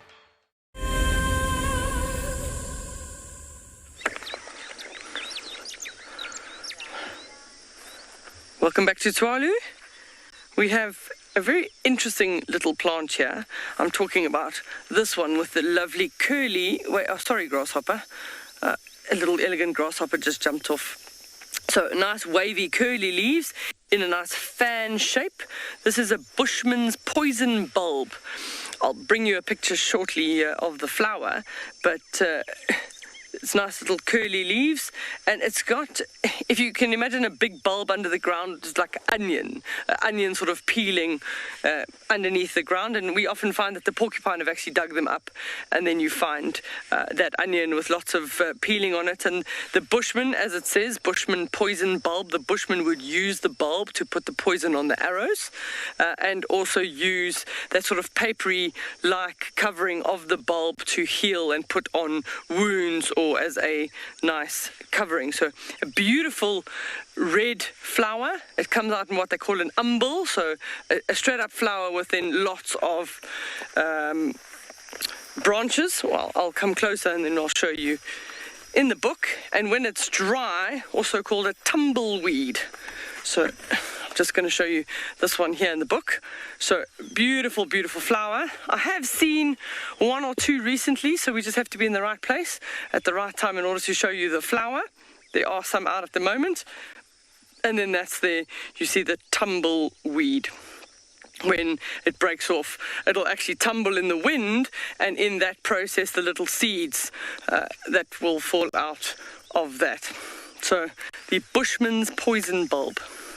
So we're just going to show you, Darby's going to show you the Damara mole rat mounds of sand, and then I'll show you mole rats in general. But he's gone on a little bit of a colony expansion over the time frame since we had our last rains. As soon as the soil is soft enough, they actually go and expand by pushing that soil up from underneath the ground, and it's almost the same diameter of the mole rat that comes out of that. We've been waiting. I still haven't actually physically seen one. Sometimes you see them in the early hours of the morning. They still popped out of the soil, but I'm just going to show you from here. Oh, sorry, I put it into the shot there. So, well, there isn't a picture of the Damara mole rat here, but you can just have a look at mole rats in general. And what makes a mole rat quite interesting, maybe we go to the top one here, is you actually see sort of like a pig-like snout, and their teeth. So they do like eating lots of bulbs, so they probably will eat some of the bulbous plants underneath the soil surface. But those teeth actually go through the lip. So they have their lip behind their teeth, so they use their teeth to help them dig. They're known as fossorial, which is sort of an underground dweller. And those teeth, with having the lip behind the teeth, it means he doesn't swallow too much sand. So he can use his teeth to dig, and then his feet in sort of a spade-like pedal manner to shove the soil out from behind himself and then up and out of the hole. So the Damara mole rats will live in a colony, but they've got a very interesting, sort of intricate breeding system, very similar to a caste system, where they have a dominant male and female pair that dominate over the rest of the mole rats in the colony. And they'll also have underneath the ground, they can go large. They can have probably 150 square meters, at least, as a sort of an area that they move in and under. So They get to expand if the colony starts getting larger, but they also have sort of food larders underneath the ground. They've made a chamber that they can store food. And with big teeth like that, I have seen before in another place, you just see the plant disappearing under the ground. So this particular mole rat, Daniel's asking the question, are they blind? These ones are not. They do have eyes that you do see on them. So you do get a naked mole rat, which is blind, but these particular ones do have, they do have eyes and they do use them. They surface every now and again, but it's very, very rare. Their predators would be something like a honey badger that would start sort of digging them up. They've done lots of interesting studies on the mole rats, and you wouldn't believe that there's a whole sort of family of them moving underneath the ground. But they do, they are funny little things, but you do see a serious building expansion just after we've had some rains. And then for a while it'll be that nothing's happening, and then they go again. Kelly's asking if the mole rats are nocturnal. That's an interesting question because technically they're in the dark under the burrow all the time. So they'll sort of forage, sleep, move, and do all of that stuff. For them it's dark all the time. So not necessarily nocturnal, but they will be active right throughout. But I do definitely think that they move and they're more active at night. And we've seen, anybody that's seen them has typically seen them in the early morning, just at dusk. And then as soon as they see them or they pick up the vibrations of the people or the vehicle or whatever sees them, they just get below surface as fast as possible. I can hear a book, my kitty calling. It's prr, prr. He sounds like a telephone, the old style telephone ring, but I can't see him. There's another flower here that I can show you, but I've got to look in the book to show you the flower. But this is the remainder of the, what's left of the flower, so where the seeds would be. That's known as the acrotome. I don't even know if it has a common name. That's the challenge with a lot of these flowers, is that they don't even have common names. But I'm going to get to the picture in the book. 239.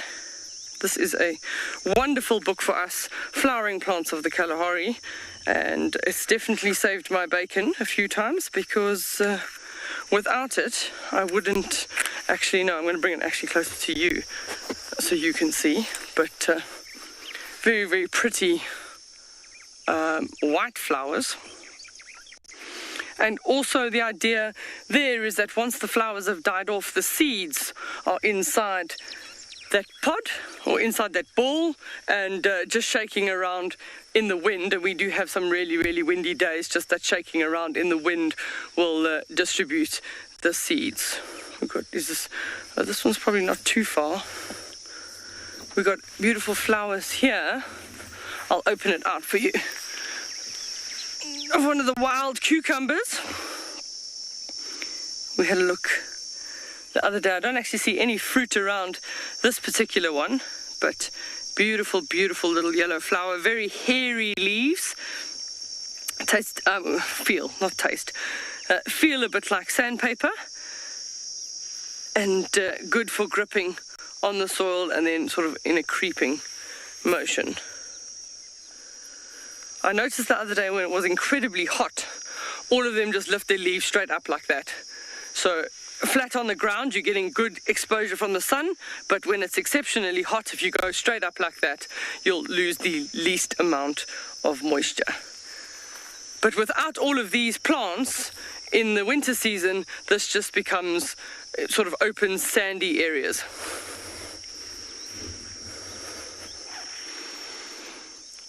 Tato, your question is, what is my favorite flower? Wow, I'd probably have to go with, I'm going to try and find it for you. I think the foxgloves are very, very pretty. Let me see if I can find. Oh, no. Okay, well then I'll show you a wild sesame. They're also quite pretty. similar thing. And just because they're so interesting with the adaptation, so I can show you a wild sesame flower.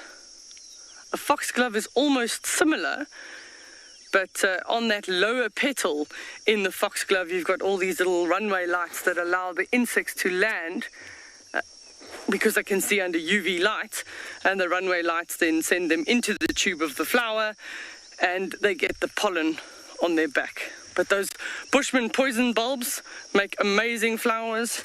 If I flick through the book, I'm sure I'll be able to find you some. Oh, these ones are really, really pretty. The violets, we see those every now and again. If I looked carefully, I could probably find one of these.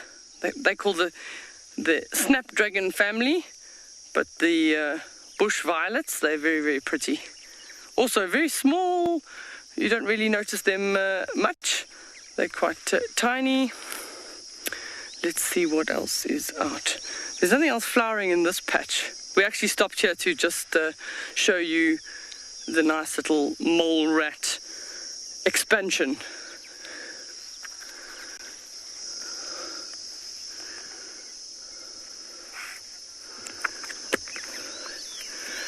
Anna Marie is asking if there are any species of cacti in the Kalahari. So we don't have cacti like people would be familiar with a cactus, like a prickly pear or cactus from Mexico. We have what looks like a cactus to us is something in the Euphorbia family.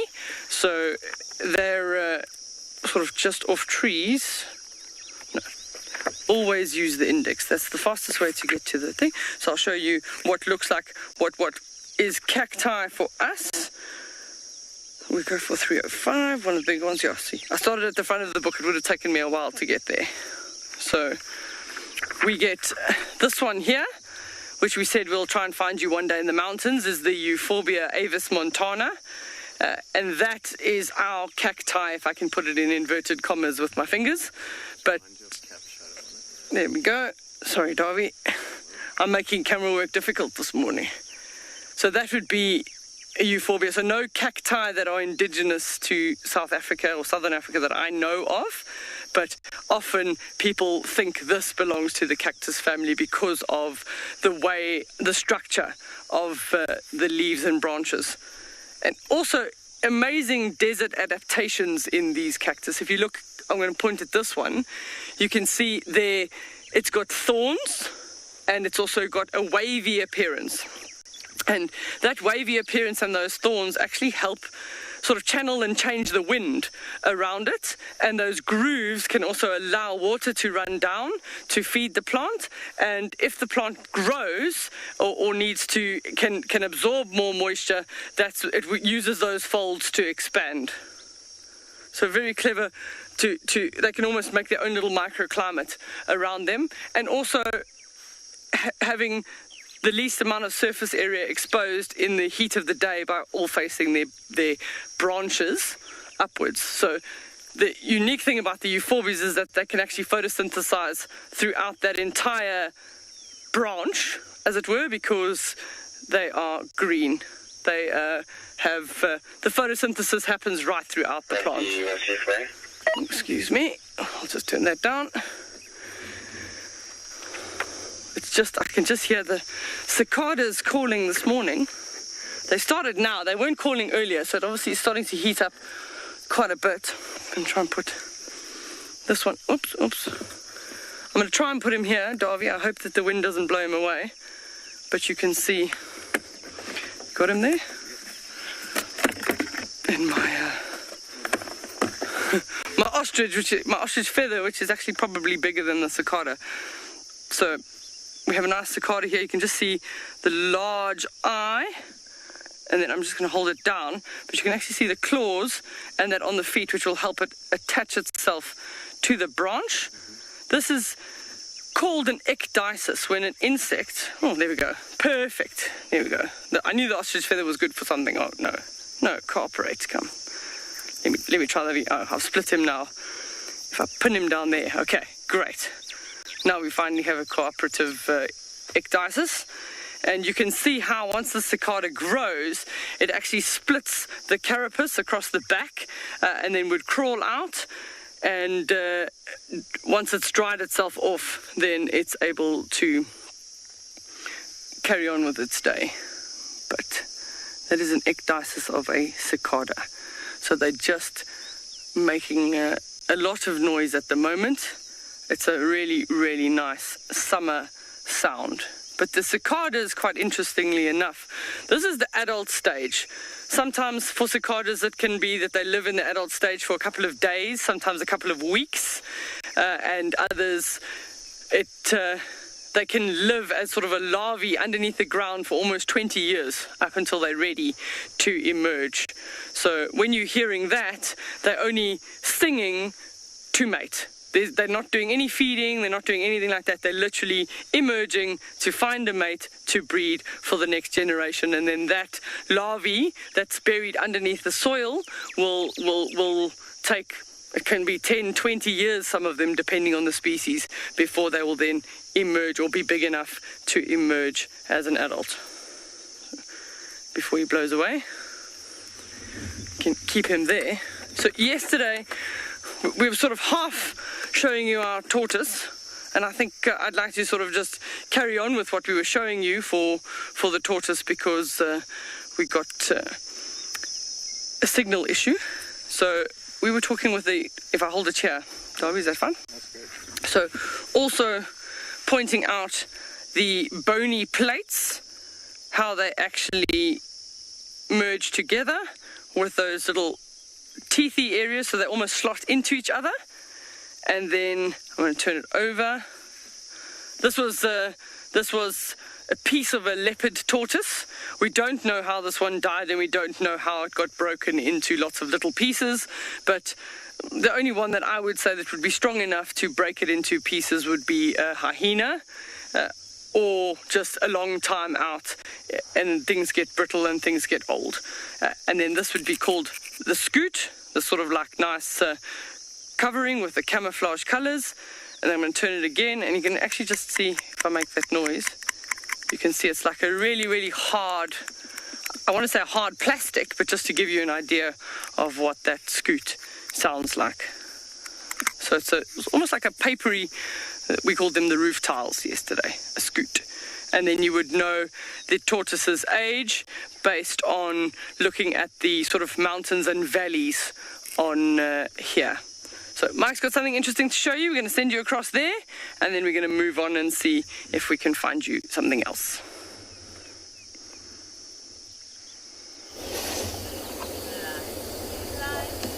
We left those buffaloes, and we've come in Ndlovu Dam, which is the closest large body of water to them. Just watching these Egyptian geese pruning themselves at the edge of the dam itself. Nothing else around at the moment. It's always nice to watch. It does look like rain is coming. I see the very grey, soft-looking sky. You can't really see individual clouds anymore, just generally a sign that there's rain falling in the distance. So as we wait here, we'll keep an eye out to see whether the rain reaches us. But hopefully we'll be able to stick out here and see what else is around. These geese were very talkative a moment ago, now being very quiet. No goslings anymore. The dam. There were 6 of them at one stage. It seems they've all been one by one, which is a real shame. But they will produce another clutch, I'm sure, and do much better. It's often the case with many parent animals. The first time they lay eggs or raise youngsters doesn't really go so well, but subsequent, clutches generally do better and better as the parents learn more and more how to look after themselves. There's another bird just in front of them. It's called a blacksmith lapwing, which is being a little bit more active, running around and trying to, you see it there, so just underneath it there, running around trying to, that are moving about in the mud. So we had a lot of rain, about 55 mils of rain. What is that? 2 inches of rain fell,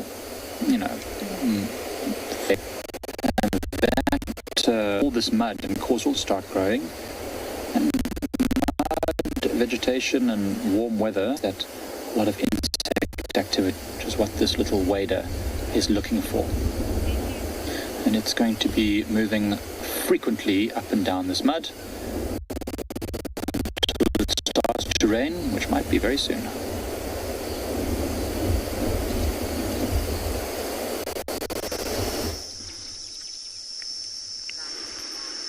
So we have found some of that wild cucumber.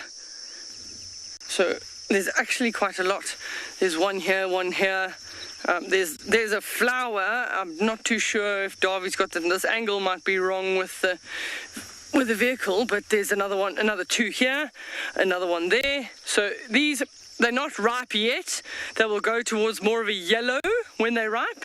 And inside, that's got lots and lots of little seeds, but they're quite bitter in taste. So definitely don't want to eat one of those. I'm not that brave on TV. And they're not ripe yet. But the animals will use them as a nice moisture package, and by consuming that, then the seeds go through the system and get deposited somewhere else. I don't know, can you see here, Darby, there's actually quite an interesting little pattern, and I didn't draw it with my own finger. Can you see it? No. So there's just literally like a child has taken a finger and done a little wiggly stripe like that. But he's come all the way here, and then he's turned, and he's gone all the way back. That's a pattern of a thread snake, but not too easy to see. I think it's on the downhill slope there. But it looks literally like a child can wiggle his finger sort of through the sand, just making sort of a wavy motion. We chatted, so the other day we saw you close to the June bush here. This is the June bush. This one isn't in flower yet. We were seeing them when we were on the other side the other day with a beautiful white and yellow flower, but this one hasn't decided to flower yet. Just look at that scenery though. Such a beautiful, beautiful landscape. So we in one of the dunes. We've just crested over the dune and we're heading down into a dune street.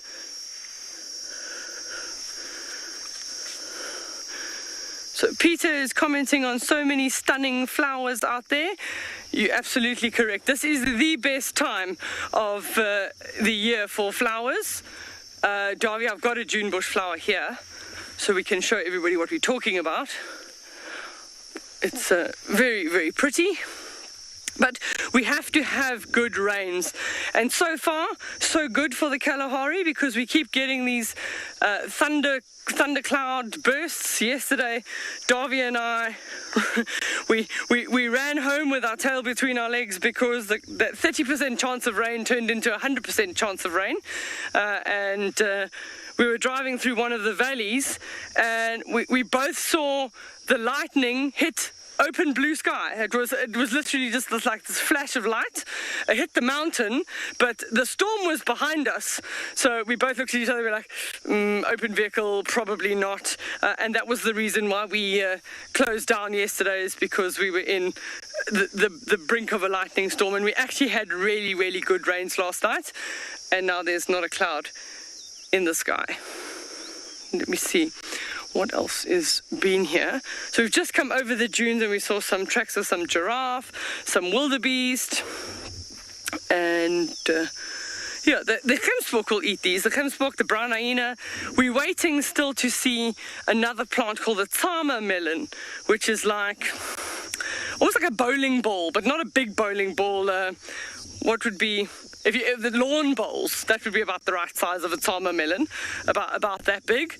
And they do sort of green with little yellow spotted pattern on it.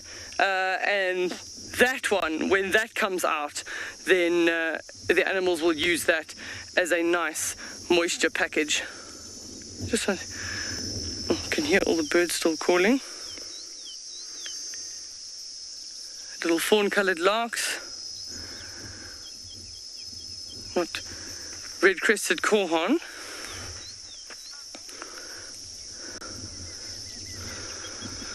Musa is asking, are all the plants edible for the animals?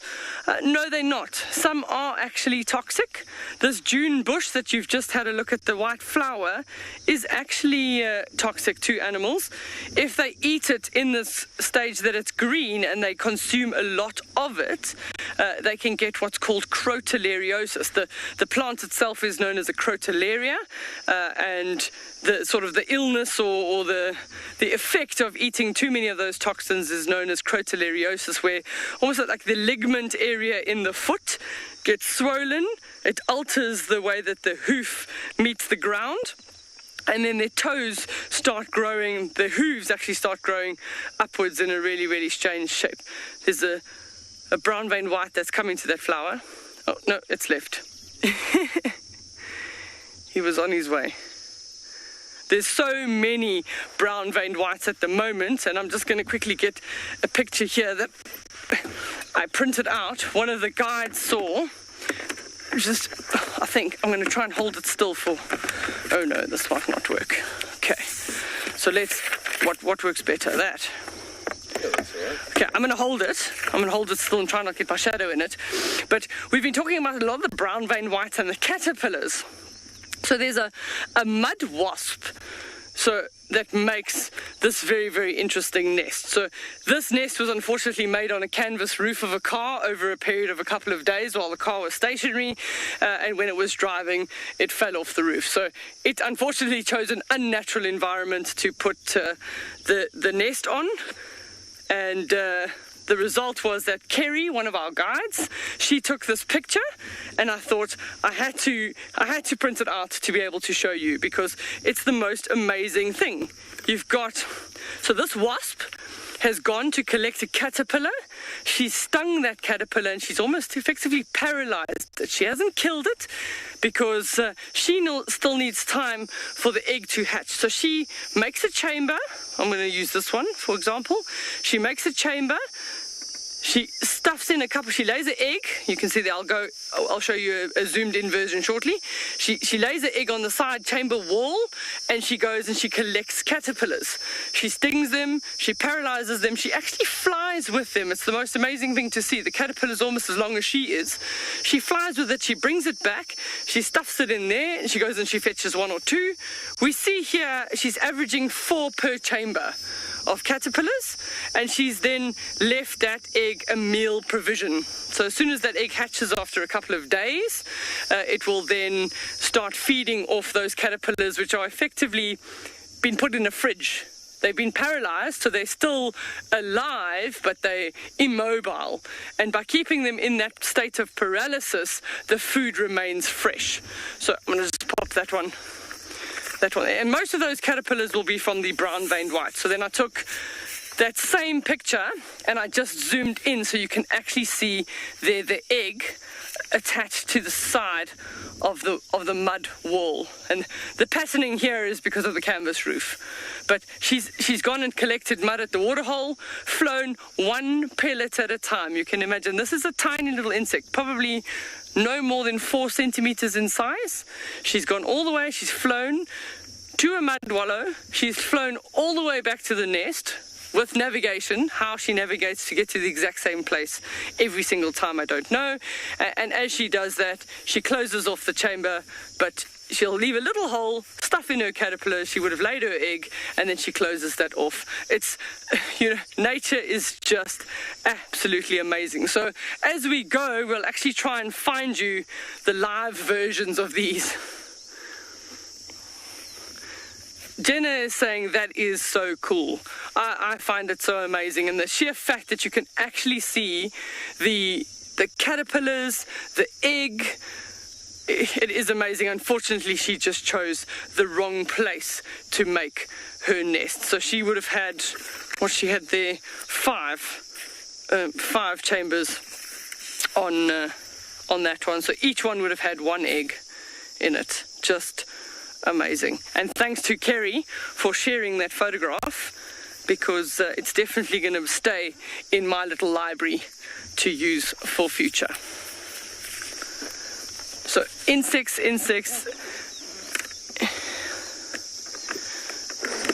Okay, So FC has just told me that it's been raining everywhere else. So our forecast is no rain, which means you get to stay with Davy and I for a little bit. So we're going to do a little bit of a drive, so join us for a nice slow drive through the dunes, and if we see things, I'll point it out as we go, but we'll try and see if we can find a nice flowery spot. And maybe we'll look for those brown-veined white caterpillars. We have to find a boskia tree. Once we find the larval food plant of that tree, then we should be successful at finding a couple of those caterpillars live. But here at Tswalu, these dune streets from the mountains heading out all the way west, which is behind us, there's about 9 of these dunes. So we drop off the dune into what we call a street, and then we keep going up and over to get to those concrete pans that we went to the other day. So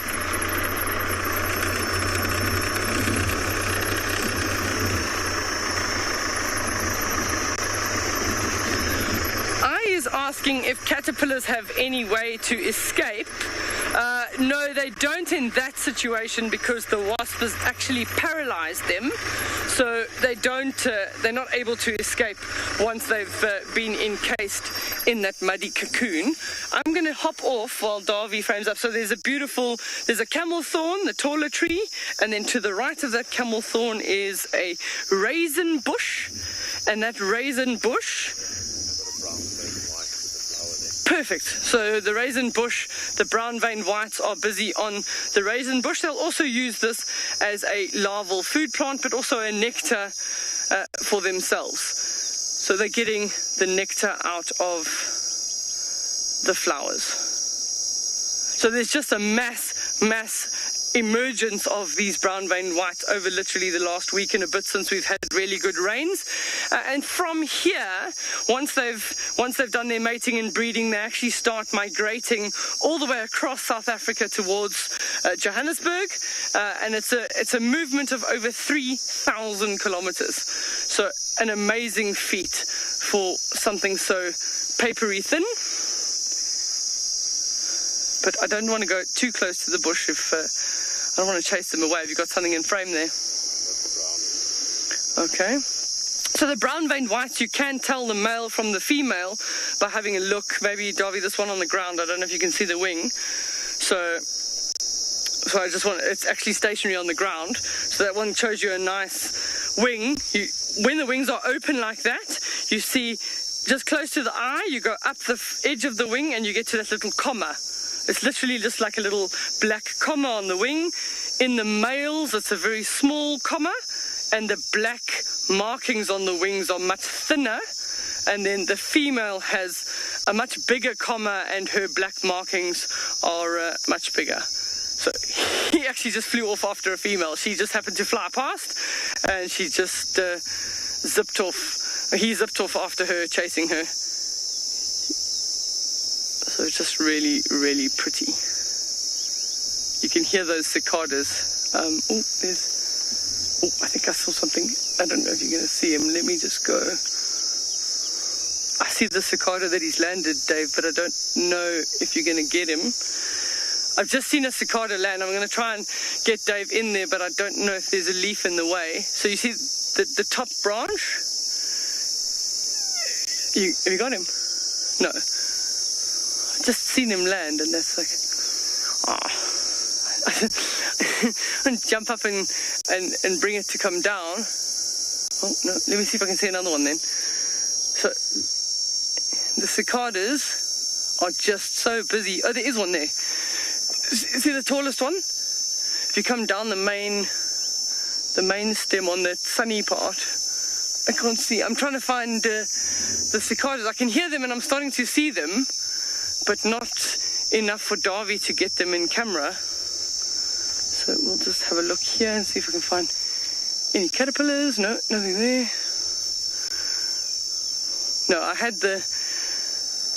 I can see them, but unfortunately you can't at that angle. It's quite difficult. So we'll have a look here. This one here, it's brown. the average height of a blackthorn is, sort of just under your armpits and down, and quite a nasty little thing with lots of little hooked thorns. And you can see the nice seed pods, the papery seed pods. I'm going to try and get, maybe I'm lucky. Okay, there we go. I'll put it down here, so it doesn't go away. So that is the 2 little seeds on average. It's 2, sometimes 3 of the seeds attached to the inside of the papery seed pod. And once that seed pod is dry, it will split open, and those will wave in the wind, sometimes even fall off the tree and get carried further on the wind for the seeds to be deposited somewhere else. Let's see.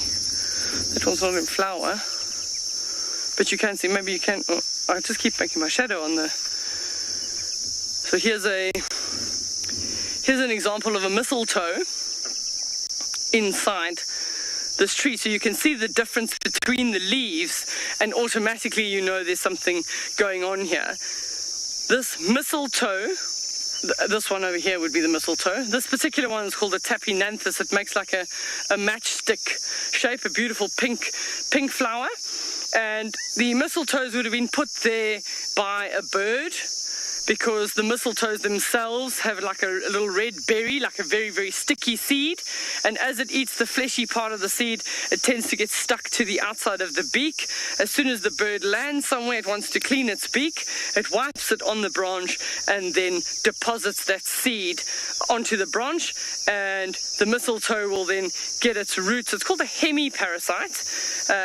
And it'll get its roots into the main stem of the tree, and it will steal nutrients from the tree. So it's got its own leaves, so it's capable of photosynthesizing for itself, which is why they call it a hemiparasite. So it's not solely relying on the tree, but it's using the tree as a support structure, and then also stealing the sort of minerals and water from the tree, but it's producing its food itself by being able to photosynthesize itself. And the Bushman people, or the local people, would have used those seeds of the mistletoe to make like a bird lime. Nando's comment is, I love nature. Me too. Because there's just so many things to see. Every day is different. We never know. When we walk out the door in the morning, we never know what we're going to get. So with these, I was talking about the Bushmen making like a bird lime. What they would do is they would take those really, really sticky seeds and mash them into a pulp, and then they'd go to a common perching spot of a bird where they'd know the birds would regularly perch. They smear what they would call bird lime, but it's actually the mistletoe seed. They'd smear that over the branches, and when the bird lands, it actually gets stuck. It's almost like a glue. It gets stuck onto that, and they could then harvest that bird for a meal. Remember, they were living sustainably, so they would only catch what they could eat, and that was how the San Bushmen survived in these areas, and digging up things like bulbs, roots, tubers. Maybe they had a better use for a bitter melon than I can. I'm sure they had all sorts of recipes. Now we just rely on what Nigella and all of them show us how to cook. But it is always nice to know what all of these would be used for. I hear the barking gecko, but I can't see him. Anyway, let's carry on moving through the dune, because we'll see what we can find. So that wasn't a larval food plant. It just seems like those butterflies are there for the nectar reward on the flowers of that raisin. Oh, don't stall the car. There we go. So some sometimes driving through the dunes can be quite a challenge because as it heats up and as you go towards winter, the sand gets very loose, it loses its moisture and heavy structure, so it starts to fall apart and become a bit more like trying to drive on the beach. So we have to keep our tire pressures really, really low. We're only on about 1.6 bar to keep our tire pressures low enough to drive through some of these sandy areas. You're probably going to have to hold on tight when we start heading up that dune because we're going to see we've got to get up to the top to get up and over the view, and I can see some really nice grey camel thorns and silver cluster leaves. They typically like the sandy areas on the top of the dunes, but we're pretty much going through like a blackthorn thicket. So blackthorn thickets, we would look for kudu, nice place for, oh, I just hit a tree stump and it threw all the sand up at me. So, are you ready? You're holding on tight. Seatbelts on. Oh, there's some more mole rat activity there. So, I hope I don't mess this up and then we get stuck halfway up the dune and then it really looks bad for TV. Hold on, Darby. It's a little bit bouncy. Got to change gears. Go fast enough. Hold on, we're nearly there. But wait for the view to reveal itself. And are you ready? There it comes. So I just... Oh, Corey busted. Oh, 5. Wow.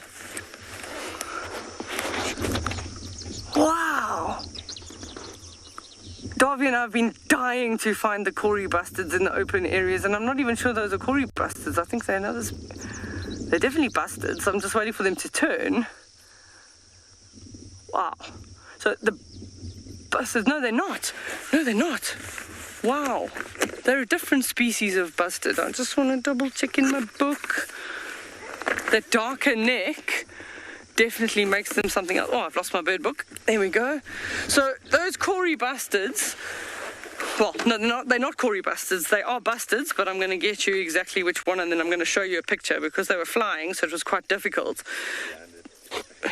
Okay, so let me just quickly check, Darby, and then we'll drive forward. But what a surprise!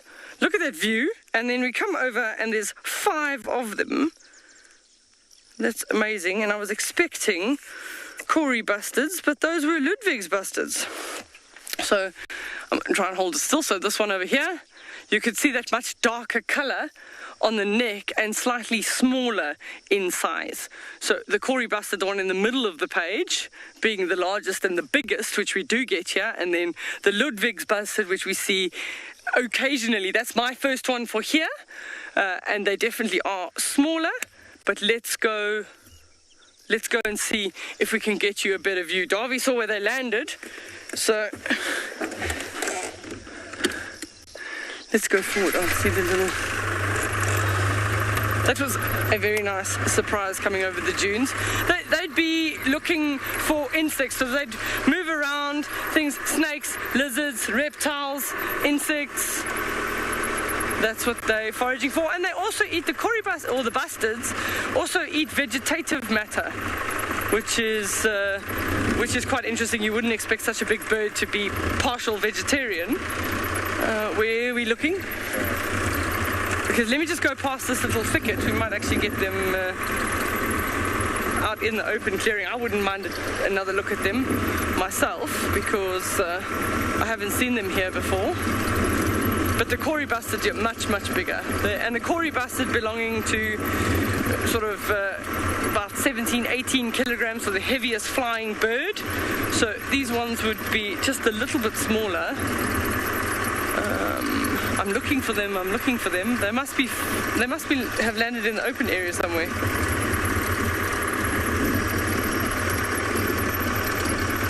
If any of the viewers can see them, please let us know. I don't see them.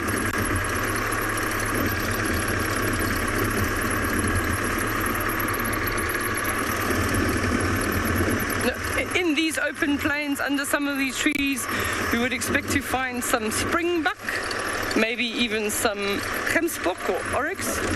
Okay, oh yes, I got them, I see them. So, Joy's got a new bird. Nice. So add it to your list. They're there in the distance. They're quite far away from us, but fortunately with Darby's camera work, you can see them quite clearly. But you can see that darker head, much smaller in size, is Ludwig's bustard.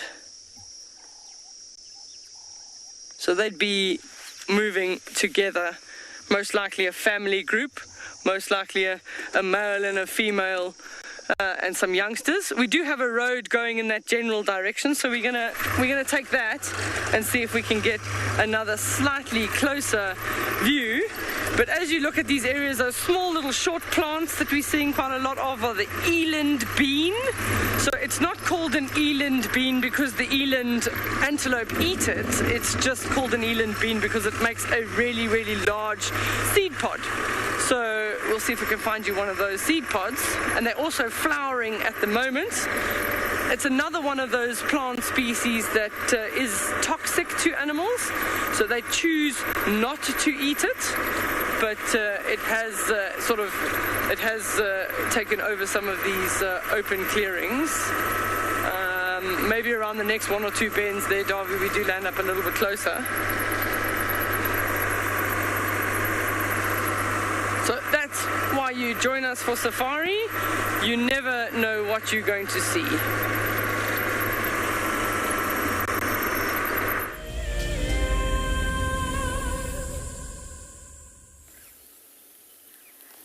We are back. It is still raining, it is still wet, and I am still soggy, but we're back. We're back in the game. We're probably not going to get very far today, but we have spotted a butterfly, which is a rather unusual sighting for a rainy, cold day. Now, it's not the best visuals, but you can see it's sort of diagonally sitting on this plant here. I don't want to turn on my engine because as soon as I turn it on, it's probably going to fly away if it's got enough energy to do so. Now, it's either a monarch, an African monarch, one of the sort of more iconic species out here. Not the same monarch butterfly that you get in North America that makes the Great Migration, but it's the African monarch. Or it could be the common diadem. Now, why I say that, for those of you that are not too sure about butterflies, they they have something called mimicry, and there's lots of mimicry throughout the animal kingdom. It's a fascinating topic, and butterflies, especially the monarch and the diadem, they have a great way of mimicking each other. So mimicry is basically a phenomenon that sort of evolved as, let's say, a survival strategy. So to survive when the females of a particular species are really palatable. And when they're really palatable, they want to mimic an unpalatable species. So that's their defense. They know that they're yummy and juicy and delicious and all the predators want them. So what they're going to do is mimic an unpalatable one. How fascinating is that?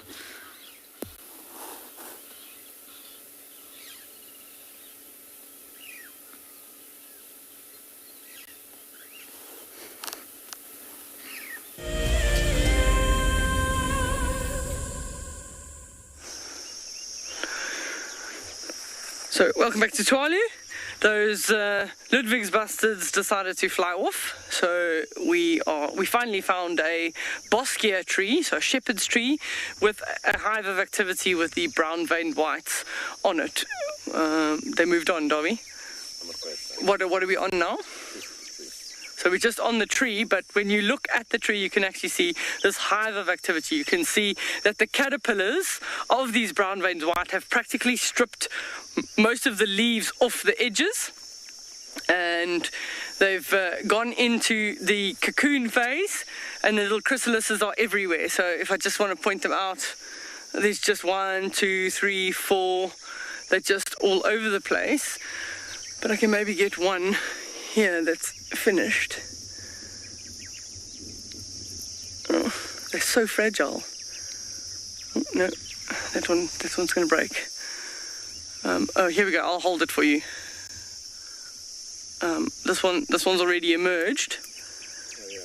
Okay, so they pop out the top, and then on their way out, the last week when I was with Carl and we were actually watching these emerge live on TV, it was absolutely amazing. And as soon as they'd come out, they'd have like a little droplet that would come out that would be like a red droplet, and some of them, you can see there that red droplet almost stained the inside of what was left of the chrysalis. So that has been what's been happening in the last week. We're now going to let it go, and then we can see. I'm not seeing many caterpillars. I wanted to show you the caterpillars that those wasps keep finding, but loads and loads of chrysalis is still left. So there's a couple of them that still need to emerge. So they'll go through that metamorphosis stage of going from a caterpillar and then changing and sort of restructuring in order to become the butterfly before emerging. And then, pop out, go look for nectar reward on things like those raisin bushes. Oh, there's actually a camel thorn in the background there. But I mean, I just can't believe at how much these caterpillars have eaten. Just look at this one, how they've stripped it. The tree probably feels quite naked at the moment. I can't see one caterpillar. They're all in cocoons already. No. Oh, I got a cicada. Darby, are you ready? So it's on this back branch here. You go down the stem. I'm going to pull this one in front down so that the cicada can be in the TV. You see him there? Yay! We got a cicada on TV, stationary. See him there. So that cicada is just, so the cicada shell that I showed you is looks a bit different to this one. So there are lots of different species. Oh, don't break the tree. I didn't mean to break the tree. But I'm just holding it down for Darby to show you. So really large eyes at the top, and then the wings folded over and very well camouflaged, which is why we hardly ever see them. And that sound that they make, it's almost like they're ventriloquists, because you can't pinpoint them exactly. Welcome back. We're going to send you across to Lauren with her butterflies.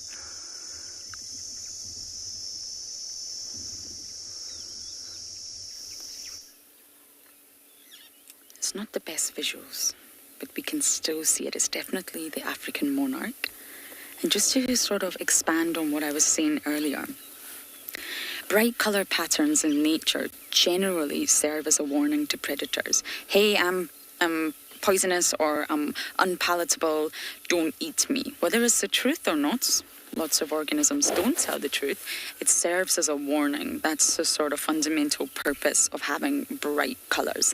And this serves throughout the animal kingdom, not just insects, but amphibians and reptiles as well. So with African monarchs and the diadem, I'll show you a photo of both in just a moment. They use a form of mimicry. There's different forms called Batesian. And what that means is that the sort of model, which is the monarch, is unpalatable. It doesn't have that many predators.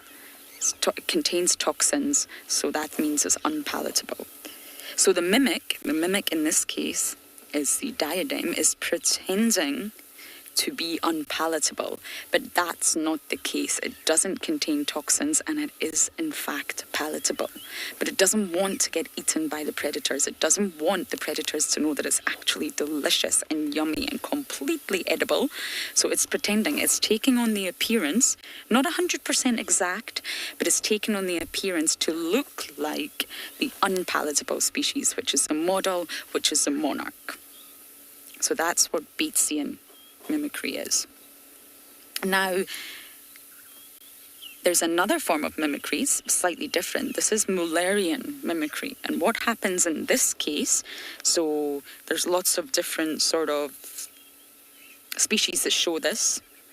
The wanderer, the dusky acria. What they're trying to do is they're actually all, in fact, unpalatable. Every species in this sort of mimicry pattern, they're all unpalatable. And they're called co-mimics, and what they're trying to do is increase their benefits, increase their numbers, so there's lots of similar looking species, and therefore they're all unpalatable, and they're all serving the warning to predators together because they look the same. If they all look different, that would decrease their benefits. A predator's not going to necessarily remember all the different species. And if at least all the species look similar, then the predator will know that warning. Those black and white butterflies, they are unpalatable. Even if it's many different butterflies that are black and white, it will say, I'm not going to eat them. No way. The last time I ate them, I got a really upset tummy. So that's the sort of two main mimicries that you'll find in butterflies. But there's lots of different forms of mimicry throughout the animal kingdom, and it's fascinating to try and look like another species to serve a purpose for your own selfish benefits. It's amazing, really. Oh, we've got a yellow hornbill over here. Are you able to get it from here, Simon, or is the wonderful rain roof that we all love so much in the way? Here we go. Nothing stops you guys, does it? No, you're always hungry.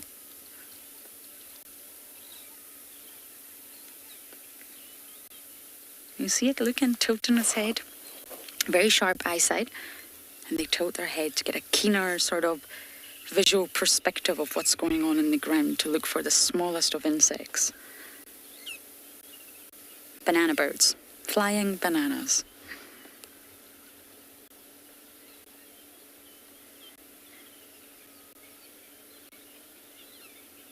You'll actually find them on the vehicles every morning in our vehicle bay. Why? Because it's filled with insects. The insects all swarm our vehicle bay because there's lights. We keep the lights on for safety. We need to ensure that there's lights in case anybody's walking in the dark. And they all are attracted to the light. And of course, it's dry, it's sheltered, it's warm. And tons of insects. So we have resident hornbills. They're actually the red bills, and they come and just eat up all the insects from our vehicle bay. Has he disappeared? Oh, there you go.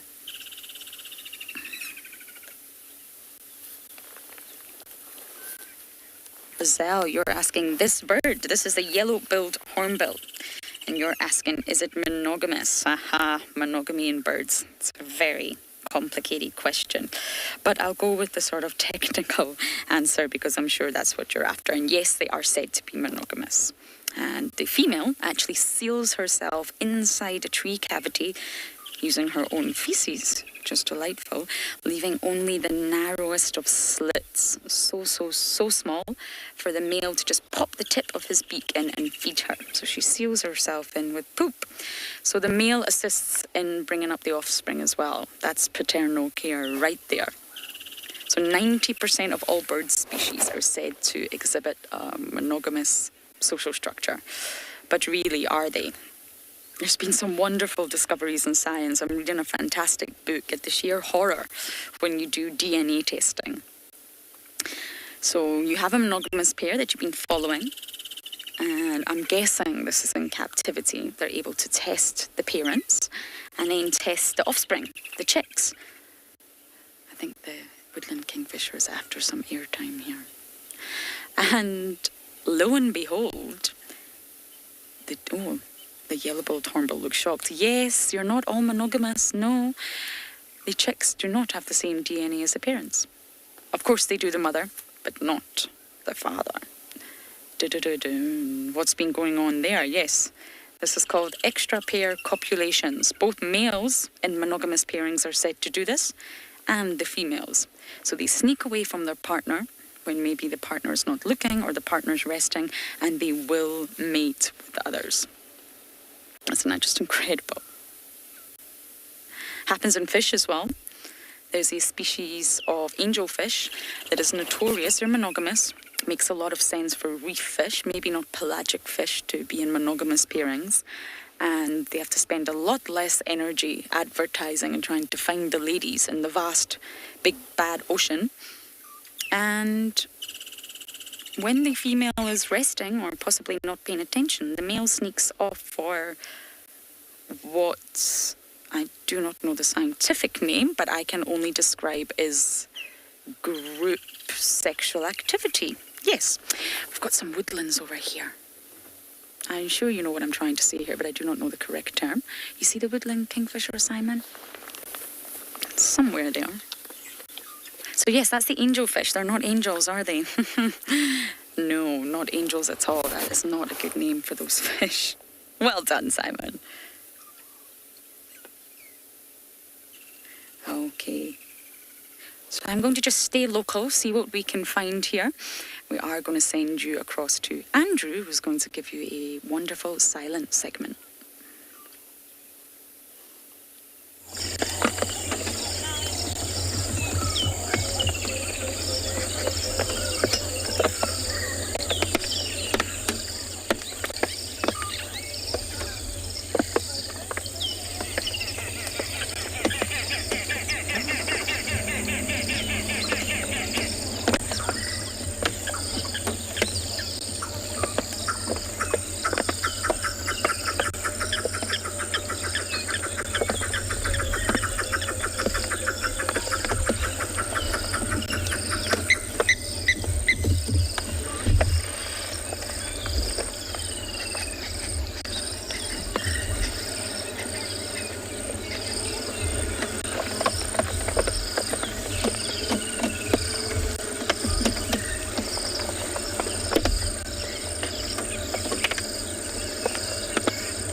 Just like that.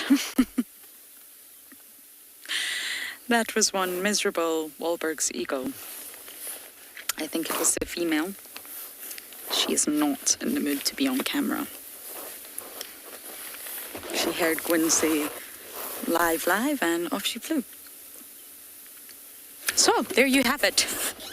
We shall keep bumbling to see what else we can find on this very rainy day. I do have my hood up, apologies, but it is just far too rainy. We do have another bird there.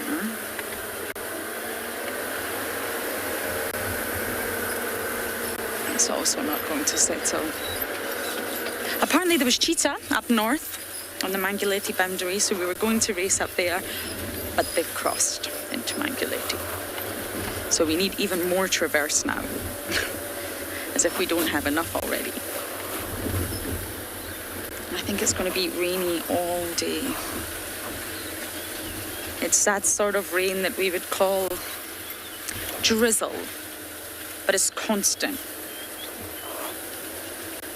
There's not been a gap. You can see the clouds are very dark, so I don't really know what we're in store for the rest of the day, but we shall do our best. Rain is what's needed here. We've not experienced anything like we experienced last year. Last year, the rains for possibly, as far as I can remember, about a week were absolutely constant. They did not let up, and it was incredibly heavy downpour. And that was what caused almost to the point of the dams bursting. The dams were so full, there was a lot of worry among lodges and among sort of landowners and the people in the area, the stakeholders, that some of the dams would burst. They were that full, and that's definitely what you don't want. But this year we haven't experienced that yet. There's definitely not been that much rainfall so far. And I think that's a good thing, although of course rain is necessary here. That's what summer is all about. The vegetation's waiting for it, the animals are waiting for it, the soil's waiting for the moisture. The dams are still very, very full. Maya, no, not all the dams are man-made. Not all of them are. When we use the word dam, it's normally natural. Oh, hello, guinea fowl. This is a guinea fowl party. What are you all doing? Helmeted guinea fowl up ahead. 1, 2, 3, 4, 7. So yes, when we use the word dam, we're normally referring to a natural water body that's probably been made over time from geological erosion or weathering or just the general topography of the land. But most dams in the area have been reinforced. So they're natural, fundamentally, but humans have sort of came in just to give them some structural integrity and just reinforce the land, because erosion continues and continues, and we don't want the sort of dam walls to break or the dams to burst. So most of the dams are natural and with a little bit of reinforcement, whereas when we use the word pan, that's normally a man-made human structure. It's normally very small and is pumped with fresh water. And the sort of purpose, it has a few... Oh, is this a dragonfly? Sorry, I'm getting very distracted here. Bear with me. Yes, it is. Are you ready for a challenge, Simon? I hope you can do this. If you just go to about 11 o'clock, I'll direct you. I hope the pole doesn't get in the way. Okay, he's asking me to go forward. I'm not sure we'll get it if we go forward, Simon, but we can try. Can you get it from here? Okay, let's try. Got a beautiful dragonfly, also doing exactly what the butterfly was doing. I'll direct you. Yes, so if you just zoom in around here.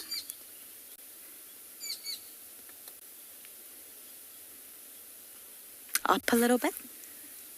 I'm pointing, there we go.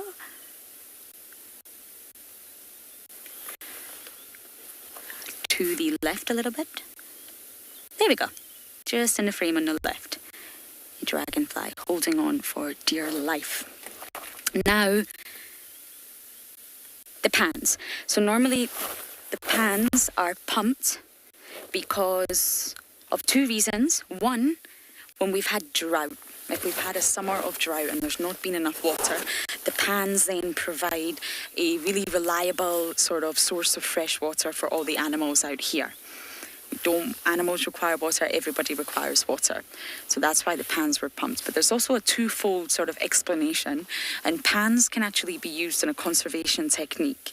And let's just use the northern sector of the Sabi Sands as an example. So let's just say we've got Djuma, Torchwood, Chitwa, and Little Gowrie. And we've all got pumped pans. The animals will know exactly where the pans are. They can smell water, and your top predators will also memorize where the water is. A lot of your carnivores set up territories around permanent water bodies. Now, say we're having trouble with elephants and the elephant populations are unsustainable for the area. They're doing a lot of damage We maybe want to try and redirect them to protect the land, protect the soil, just give a little bit of a rest to specific areas. You can close water points. So if you take Gallego Pan and we need to just conserve the area, protect the area for a little while, you can shut off the water point. And that will encourage all the animals, especially slightly destructive ones like elephants, to then go elsewhere and maybe focus their attention on torchwood. Then torchwood is normally done in a rotation pattern. Torchwood can then close their water, this is very hypothetical, can close their water pan, and it will encourage all the animals to then maybe spend more time on chitwa. So it's a rotation of water point closures that just help conserve the area. So that's sort of a twofold explanation. But dams are normally natural, pans are man-made. What a gorgeous shot. Short, fat body, definitely a dragonfly. And I can't even see the legs. It almost looks like it's just hovering. Well done, Simon. I think we may stay here and admire our dragonfly a little bit longer.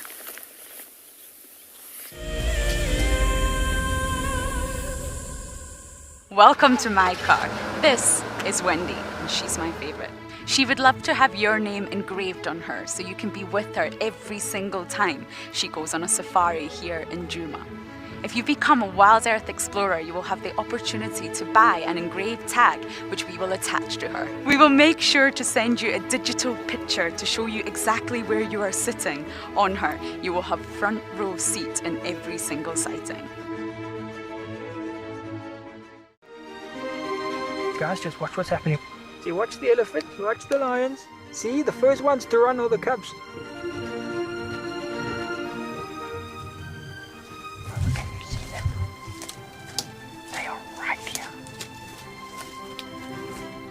I'm not sure how scared you were, but I was quite nervous. But absolutely incredible. Expect the unexpected here on Wild Earth daily.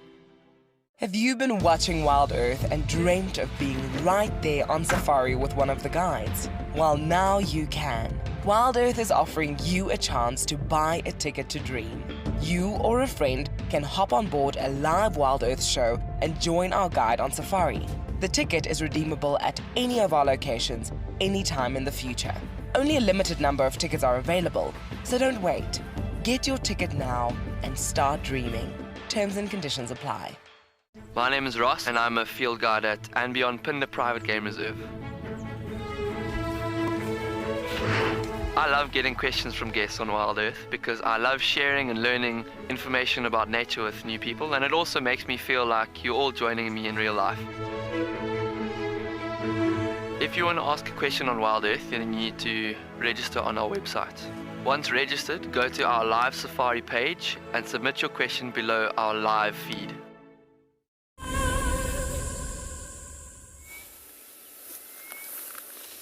Sorry about that, everyone. Simon has managed to get us an even closer macro of this dragonfly. Look at the detail. I'm not going to move too much because he's probably right at the end of the lens. Isn't that stunning?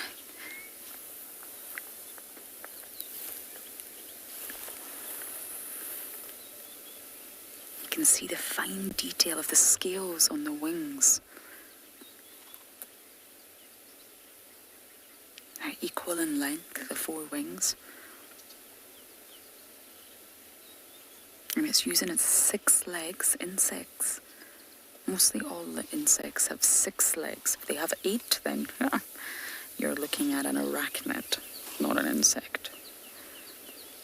It's using all 6 legs to cling onto this tiny little branch here.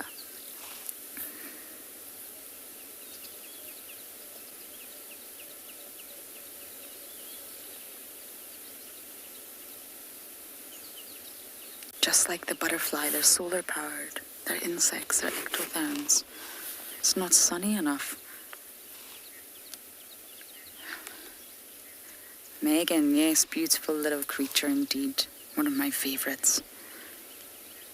When you really learn about their biology and their history, they're ancient. ancient organisms. Yes, they've changed, they've evolved throughout time. They've got a lot smaller, that's for sure. But they're just stunning and incredible at being dragonflies. Now, all insects are invertebrates, so that means that they don't have a backbone. We are vertebrates. One of my favorite things in the world is cracking my back, but yes, I don't know if I'm supposed to do that or not, but we definitely have a backbone.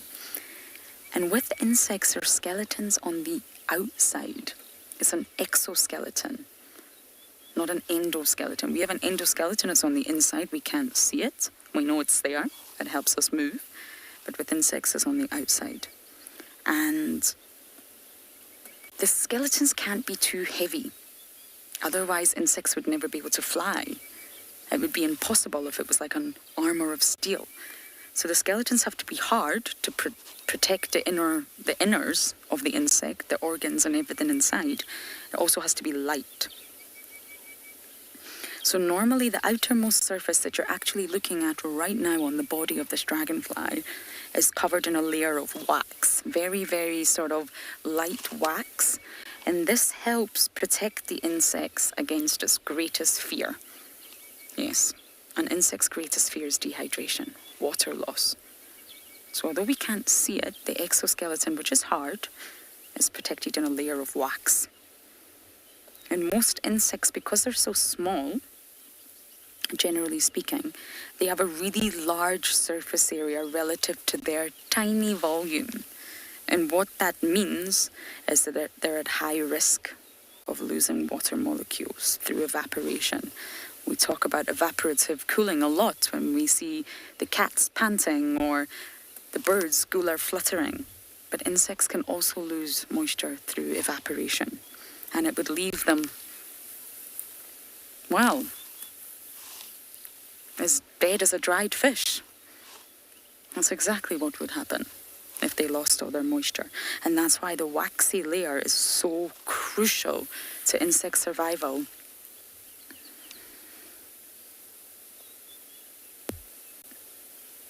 You'll need to repeat that, Gwen. I did not get that question. Look at it holding on. You can see his legs, you can see it clinging on to the branch.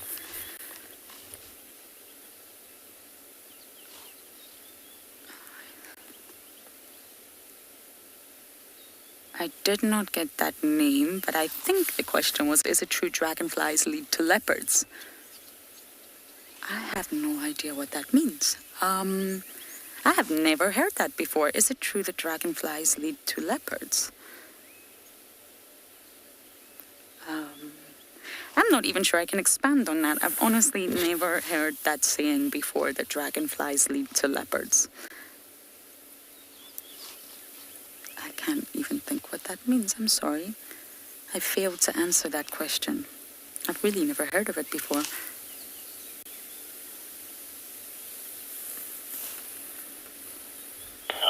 What is fishing and drive?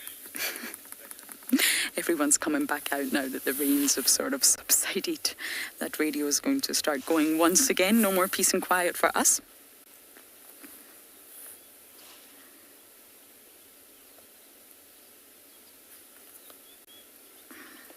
Julia, yes, the detail in the wings. It's not often we get to see this.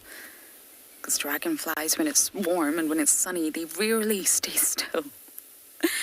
We've had some very entertaining segments trying to watch the dragonflies. But because I don't think this one's got enough energy, it's probably wet, it's drying off and waiting for the sun to pop out. It might be waiting quite some time, but yes, that's why we're getting such a close-up. You can see there's hair on the body there as well. The wings are made up of scales. Just like butterflies, also made up of scales.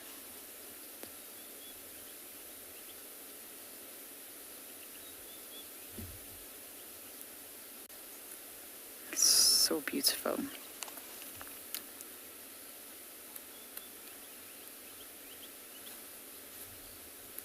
The bodies are divided into three if you're an insect. 3 different segments. We've got the head, which is obviously the front part, and it contains the insect's sensory center, if you like. Then you have the midsection, which is the thorax, and that's pretty much like the insect's transport center, because this segment is pretty much dominated by muscles, which is needed to power the wings and the legs. So the wings and all 6 legs are attached to the thorax, the transport center. And it is worth noting that unlike other creatures that can glide and fly, bats, birds, squirrels, even flying fish, insect worm wings are not purposed that way. They're not repurposed arms or legs. They're completely separate little motor devices. And the last section is the abdomen, but we'll come back to that later. For now, we're going to send you across for another delightful silent segment with Andrew.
termite mound. No termites, I'm afraid. It's a very small one, which is why I've came here. That is something rather creepy. But I'm going to sit down next to it because I think when you live out here and you drive out here, you sort of forget the importance of these mounds. They're actually called termitories officially, but I think they're more like fortresses. Now, although there's no animals, I'm sure Simon's going to do a wonderful job of just giving you a closer look of this mound. This mound is built by a minuscule insect. Minuscule, and this is one of the smaller mounds that we have out here. Moisture, saliva, and sand. That's the construction materials that these tiny little insects make. Now, it looks solid, and it feels solid, but actually it's completely porous. And although there's holes, we'll come to them, the walls themselves are completely porous to allow air to go in. And what happens is there's a circulation system, a ventilation system, and a circulation system. So inside there's a lot of activity going on in here. We just can't see it. So air is coming in through the pores. It's very porous. And just as we always say, cold air sinks, warm air rises. So the air is going to come in from the environment and it's going to be colder than the environment in here. So the cold air is then going to start sinking to the bottom, pushing the warm air to rise and come out through the chimney. Now, once that cold air has been sitting down at the bottom a while, all the activities going on down there is going to be warmer. So that cold air is going to heat up. That cold air is then going to rise. Other cold air is going to come in and sink. And it's this constant circulation process. One, it's hygienic. They need fresh oxygen. Two, it helps maintain the temperature. So circulation and ventilation. And the entire mound needs to be at a constant temperature because there's so much going on in here.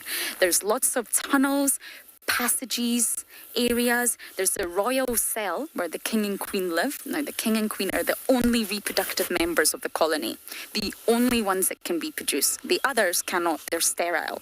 You have the workers and the soldiers. Now, these alates that we see streaming from the holes, sometimes you'll see all of these winged termites streaming out. That's the future kings and queens. The only ones that can fly are the fertile ones, the fertile males, future kings, fertile females. And they fly. It doesn't matter if they fly half a meter or if they're able to go far using the wind. They can't really fly like birds, so they are propelled by the wind. As long as they just get away from their natal colony, they've dispersed, if you like, then they've done their job. They'll start a new colony. And what happens is the kings start to look for the queens. The males chase the females. But how are they going to find one another? It's a huge, vast landscape for a tiny little minuscule insect. So the queen, or the future queen, she's not a queen yet, she'll leave a signal. She'll leave some sort of scent that will waft. And as soon as a male, as soon as the king gets that chemical cue, there's a female, he needs to find her. And he will not rest until he finds that female that has left that chemical signal. Then you have the two of them together. Now, the minute they meet, they drop their wings. And it's so fast that the naked eye of the human doesn't see it happening. 1 minute they've got 4 beautiful wings, the next minute they've not got any way. I'm going to come back to the vehicle so that I can hear what's going on. And once they drop their wings, they mate, and a mating dance begins. Now I'm going to put my earpiece back on. I forgot that I don't have any communications, so I'm back in comms, Gwen. And yes, and that's it. They're the progenitors of the future race of the termites. That's how it works. And then they start their own colony. They mate, they fertilize, and she leaves all sorts of eggs behind, and that's the start of a new termite colony. How fascinating is that? Yes, I love termites very much. So we're going to continue bumbling around quarantine, and we're going to send you across to Deirdre with something interesting, apparently.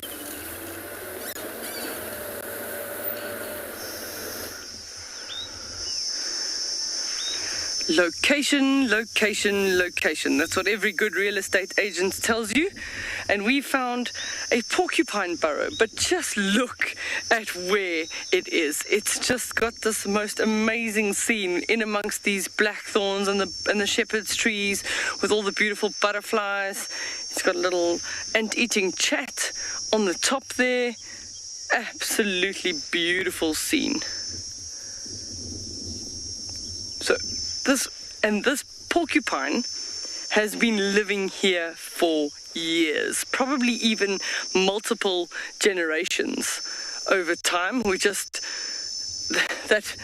burrow down there, sort of the channel that Davy will show you with the camera, if I walked down there, it is taller than I am, or deeper, should I say, than I am tall, probably almost double. That's how many years this porcupine has been here, and it's even made sort of a furrow going in and out of this burrow. So we found, scratching around, we found a variety of different quills of the porcupine.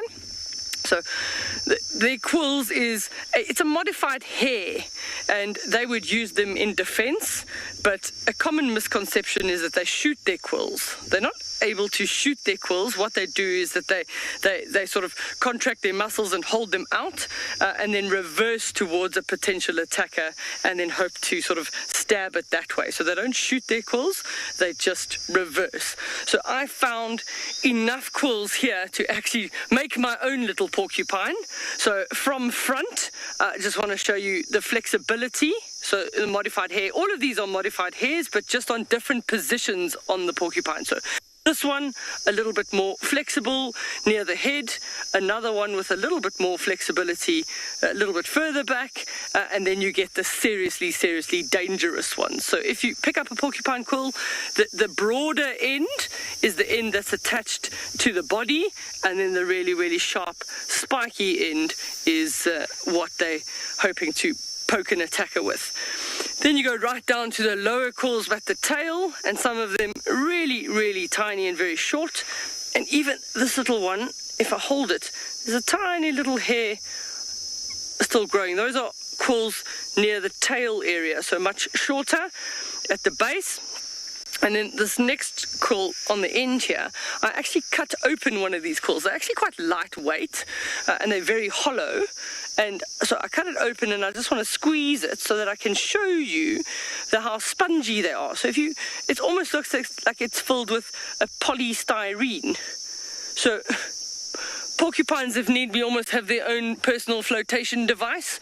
Not that I've ever seen a porcupine swim, but they probably can use that to float. But that also, from a weight perspective, is one of the reasons why they will be hollow or sort of just like a light sponge on the inside.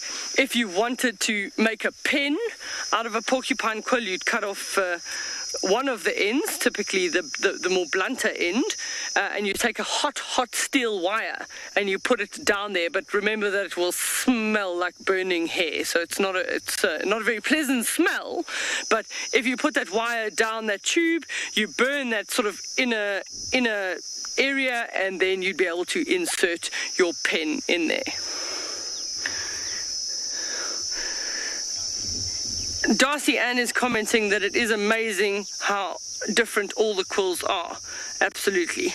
So Darby and I said, well, if we wait here till afternoon drive and maybe going into the evening, this porcupine might come out. But definitely, ow! I just stabbed myself with a porcupine quill.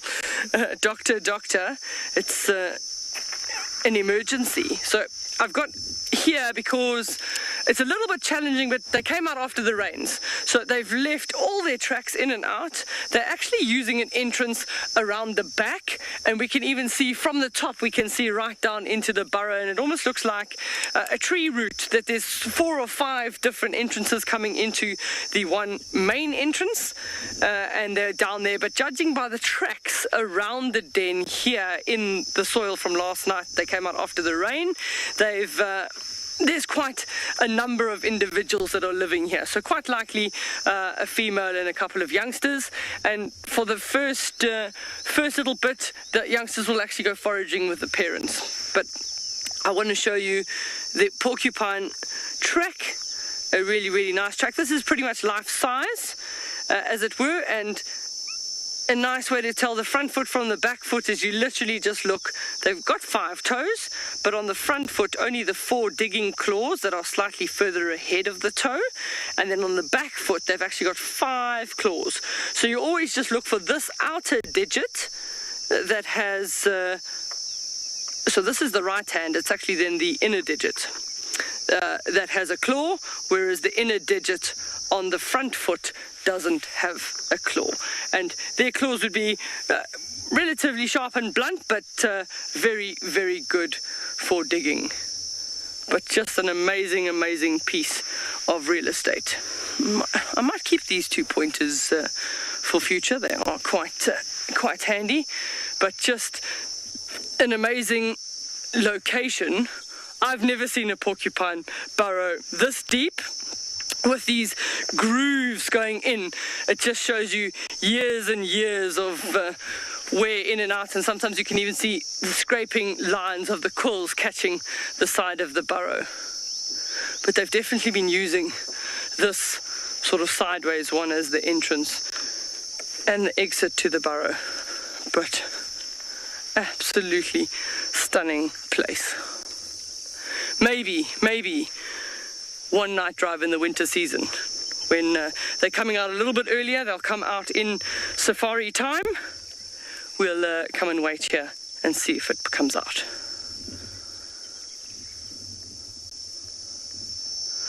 Just a stunning, stunning scene.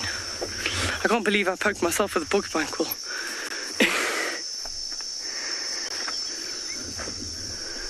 So I'm gonna see. There's also some really nice grasses starting to come up here. This is not the most palatable. It looks palatable. It looks like it's got nice leafy greens, but this is known as a sour grass. So sour grass meaning not that great in taste. And if animals eat too much of it, it almost starts burning their mouth. So not a choice grass species for them. The sour grass. Just gonna see this beautiful another raisin. Maybe I can see the porcupine. Maybe. Let me go and have a look. So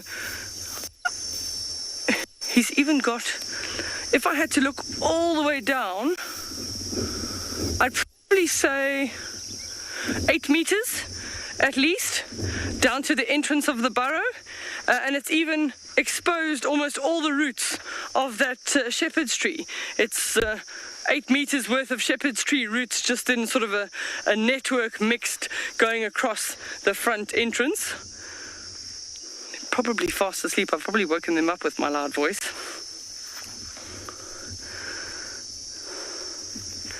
So we're going to say nighty-night. They're probably still fast asleep.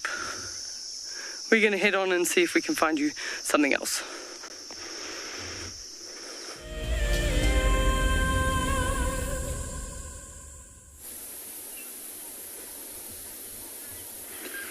So the rain has finally stopped at Ngala, and we decided to come out for the last little hour or so to see if we can find anything. And we decided to come out into this open area. It's a beautiful spot, and we thought that it might be a good idea just to stop and just give you the opportunity to listen to all of the birds calling now that the rain has stopped.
So one of the interesting plants that I noticed here is right where BK is framed. And so this is actually it's a leadwood that's been pushed over, but on the left-hand side there's those little balls of yellow, and those are called flame lilies. And so those will turn to a bright red color, hopefully within the next weeks or so.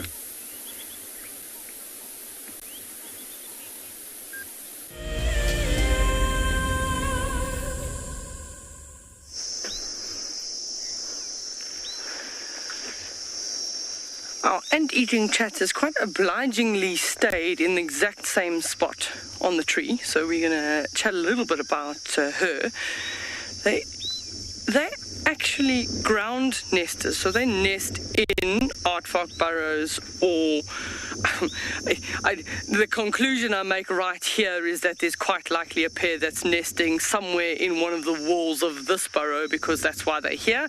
It doesn't have to be an aardvark, it could be a springhair hole, some hole in the ground, but this porcupine's got such a nice real estate that most likely this particular ant-eating chat does have a nest in here, and she's also been sitting up there calling without moving too far, so that would suggest to me that there is a residence for her here as well. So ant-eating chats, the name sort of gives it away as to exactly what they eat.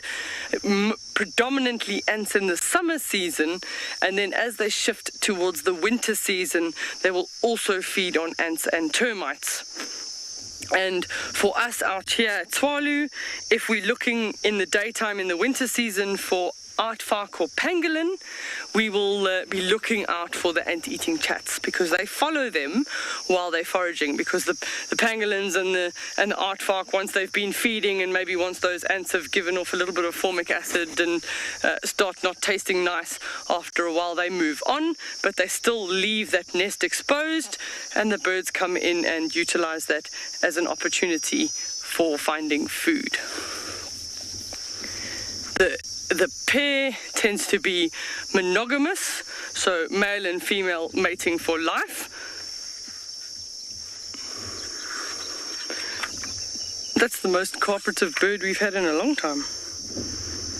Certainly more cooperative than the Ludwig's bustards this morning, that's for sure.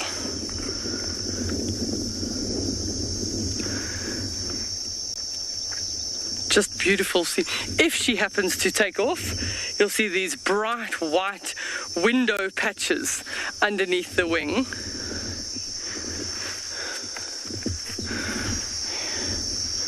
So Darcy Ann is asking how many babies do they have at any one time. So generally, if something's this small, I'm just trying to see if I'll get you a better answer.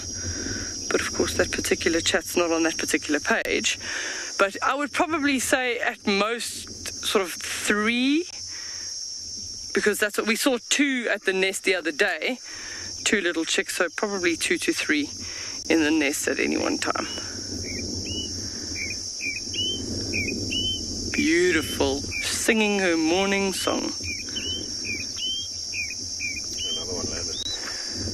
Perfect. If any one of them has a little white shoulder patch, that's the male, but it isn't prevalent in all males. It can be inconspicuous. Morning.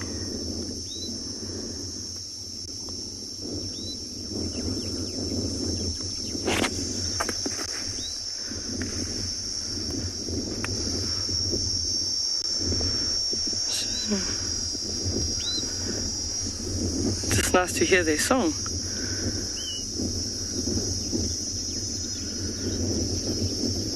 So the sort of the app about the eggs says 2 to 7, but averaging about 3.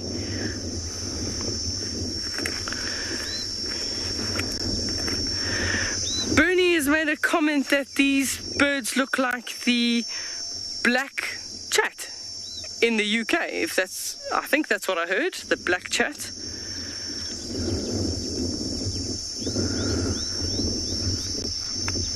They're often passed over because they're just sort of black birds, not black chats, black birds. My apologies, Bernie. Black birds from the UK look similar to these ant-eating chats.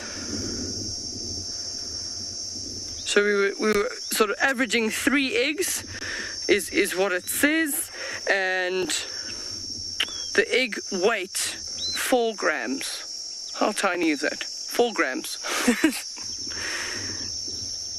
And they'll start after their last egg has been laid for also a period of about 2 weeks. And the female is the only one that will sit on the nest. And the chicks, however, are fed by both the adults, and sometimes they also have helpers, which are chicks from the previous brood that haven't really learnt how to be adults yet. So they're kind of getting parenting skills by helping raise their little brother and sisters.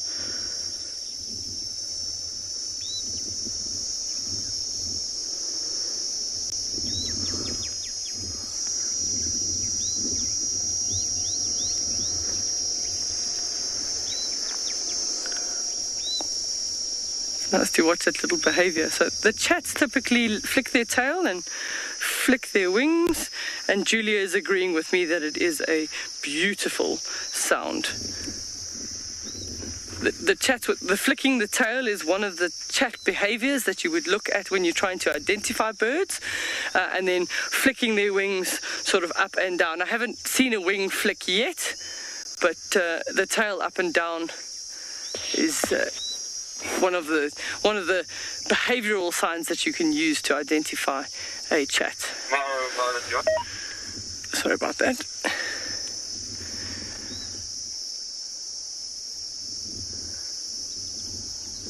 They're also just facing the sun, like they're warming themselves up a little bit as well. Being a darker bird, that's always a challenge, is dealing with the heat, is because you'll have to you absorb a lot of the heat. So, Darby, I've got an eland bean here. I don't know if you can come. So, anti-teen chats, we're going to leave them sitting up there, but I was talking about an eland bean when we were driving earlier. So now I can show you. I mean, relative to my hand, that's quite a large seed pod. This is the eland bean, and I'm going to open up here because there is a beautiful flower down at the bottom there, with a couple of little beetles on the flowers. One of them scuttled off. So they don't. You smell them more at night than you smell them during the day, but that's the aromatic ones. Generally, if they smell, they're trying to attract all sorts of insects. So just leave it there. But that's. You can hear that. That's quite a solid pod. So I always like to cut things open. Let's have a look. Let's have a look inside.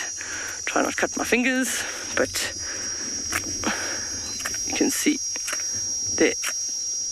I'm trying to get one seed out. So the way that a seed pod like this is designed is like a fleshy outer coat. And that's designed to dry out. And only when it's ready, we have a bean of the eland bean. There we go. So I'll hold it still. But so it's designed to dry out completely. So it goes almost brown, and then that edge will split, and then it will open, and then these seeds would be available and then sort of fall onto the ground. So you can actually see, if I pull that off, you can actually see the attachments down at the bottom for this eland bean. Not the most palatable. This is another one of those ones that's not palatable to any animals. So they tend to leave it alone. So maybe those seeds will make it if I put them there.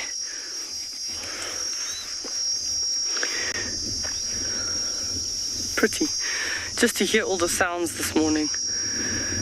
We've made it a lot closer to the mountains. We probably move on a little bit and see if we can get to one of our water holes to see if there is something there. So stick with us. We're going to drive. I've just got to get rid of everything off my seat here. We'll drive through the eland beans and blackthorn thickets and open plains and see what we've got. The anti-team chat's just flown away now, sorry. It's because I started the car and we've been here for a while. Let's see. I've got to be a bit like a meerkat now, so I've got to sort of look left and right and see if I can see anything. Luckily, Darby's got a vantage point, so if we see nothing, it's all going to be Darby's fault, because I'm much lower down here in this seat.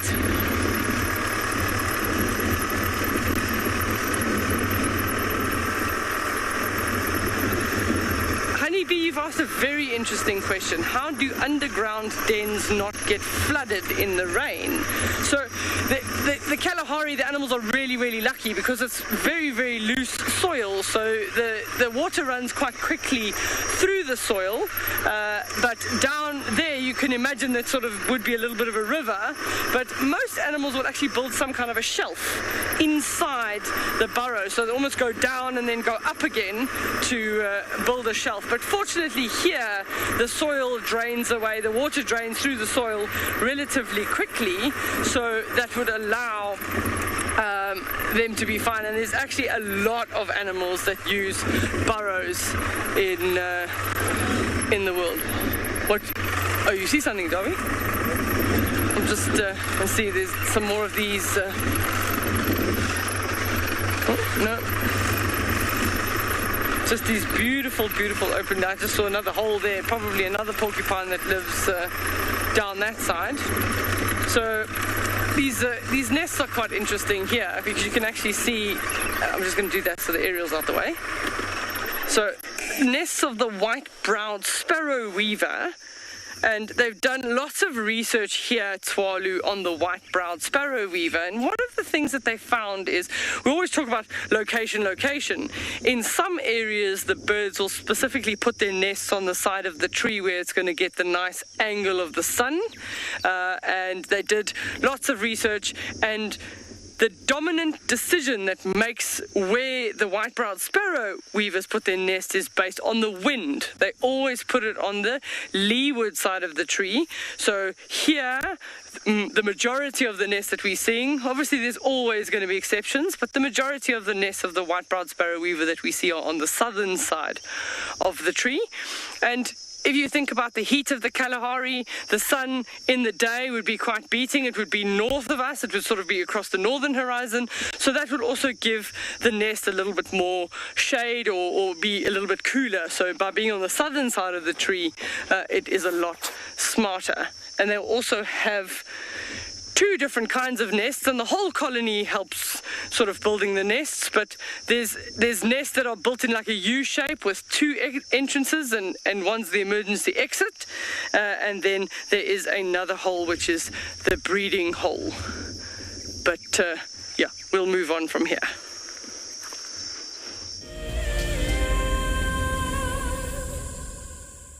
Join our Explorers program so we can keep on sharing nature with the world.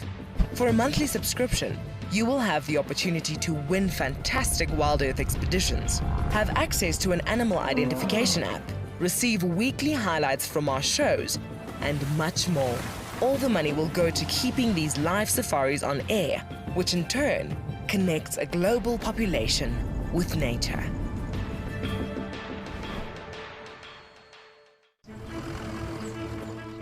My name is TAYLA MCCURDY and I work for Eco Training. I love hearing from all of the viewers. However, I particularly enjoy those of you who have been watching for a few years. Your questions are just so advanced and they really get me thinking. If you'd like to ask a question on Wild Earth, you need to register on our website. Once you've done that, head to the live safari page and submit your questions below the live feed. Wild Earth is launching our brand new Explorer program with an opportunity to win a very special Wild Earth expedition. The lucky winner will get a behind-the-scenes Wild Earth experience at the magnificent and beyond Ngala Tainted Safari Camp. The prize includes a 3-night stay for you and a friend with a chance to sleep out in the unique Ngala treehouse. Become a Wild Earth Explorer and stand a chance to win this and many other prizes. Terms and conditions apply. What makes Untitled Private Game Reserve so special is our massive array of habitats. And with that comes, of course, a beautiful diversity of landscapes, but also an incredible biodiversity in terms of plants, bird life and animal life, as well as, of course, our conservation success stories with cheetah, with rhinos, now with pangolins too. Catch up with the guides daily here on Wild Earth.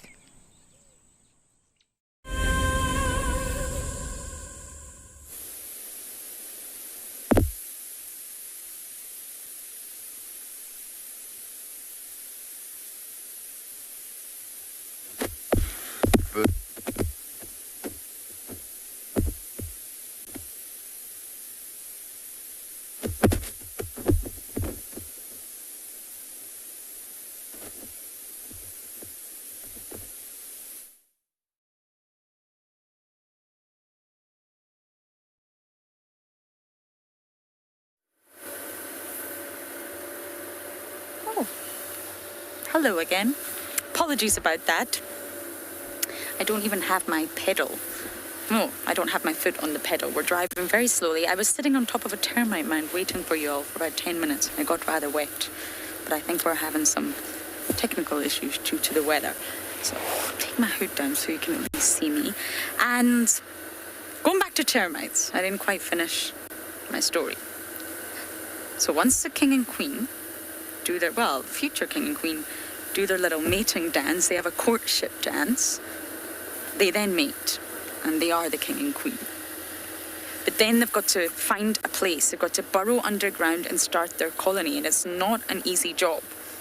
They've got to get workers, they've got to get soldiers. Soldiers protect, they're the ones with the really big head and really strong mandibles for defense.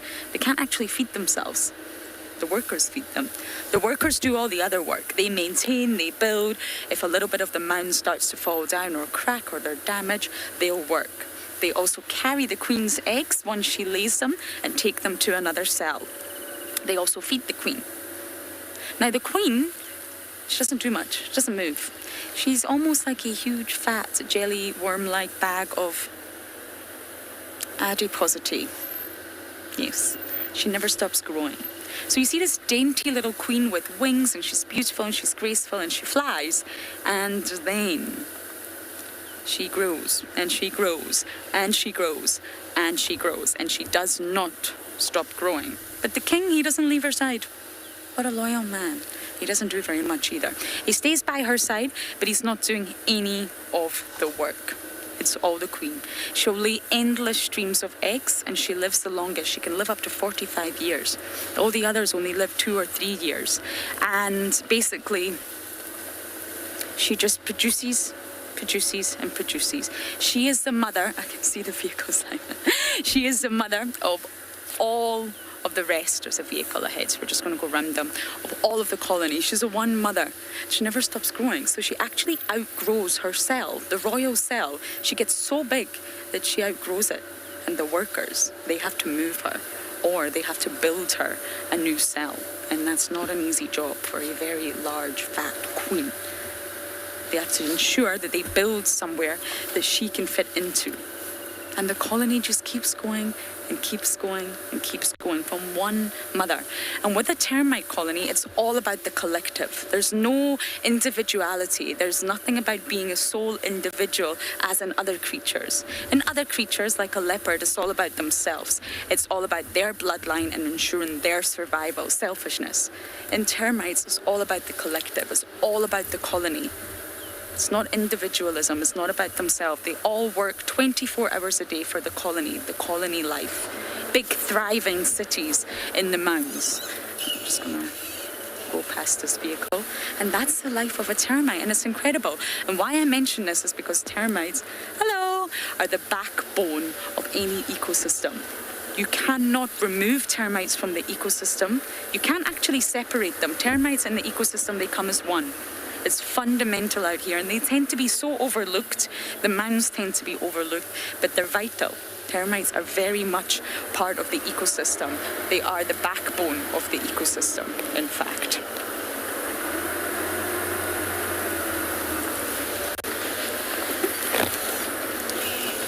Megan, you are right. They do, and that's why I'm so desperate to show you termites in action. I'm desperate to show you them, but unfortunately they're still underground. And one thing I forgot to mention, those big mounds that you see, those structures, those termitaries, it's not the home. That's like their city, that's their functioning unit. They actually live in a nest under the mound. And the nest has lots of little galleries and tunnels, and it's also very elaborate. But that's where they live, that's where they stay. They don't actually live in the mound itself. Sorry, Gwen, I didn't get that. I've definitely got water in my earpiece now. The mound is just their city, it's their thriving area where they function and they do all their jobs and they work all day, but it's not a home.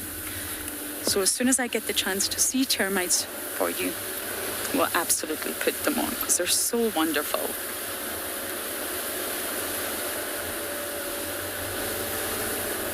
We're driving into the rain, which is really not pleasant. I'm not doing very well at finding animals, which is why I'm talking about termites. When it's warm enough, you will see them. You will see them pop out, and we'll spend as much time with the termites as possible. Okay, so as I drive into the rain and get even soggier, we're going to send you to Deirdre, who is a beautiful flower.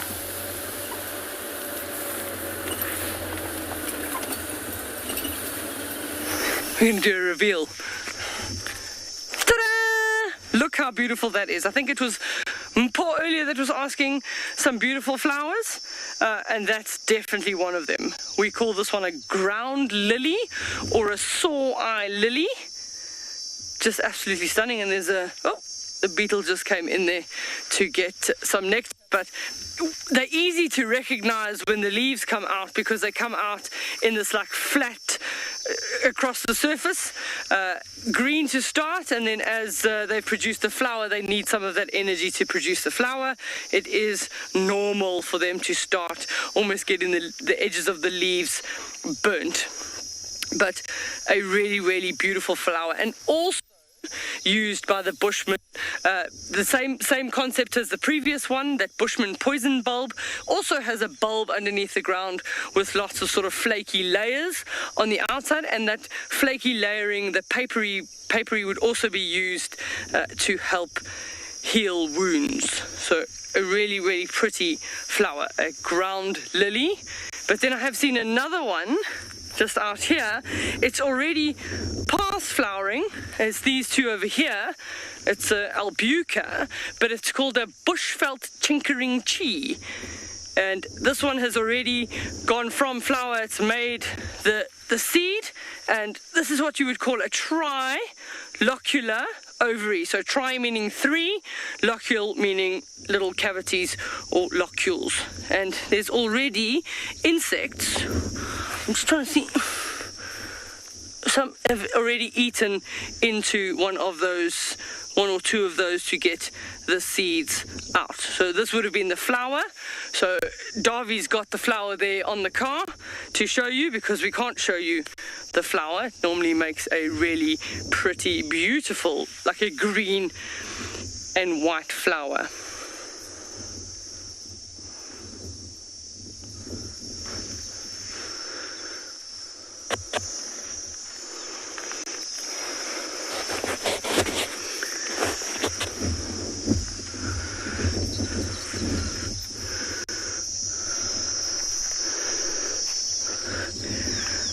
Bernie says he's loving all the different plants and flowers at Tswalu. We are really, really lucky, but when they're flowering like this, how can we not stop?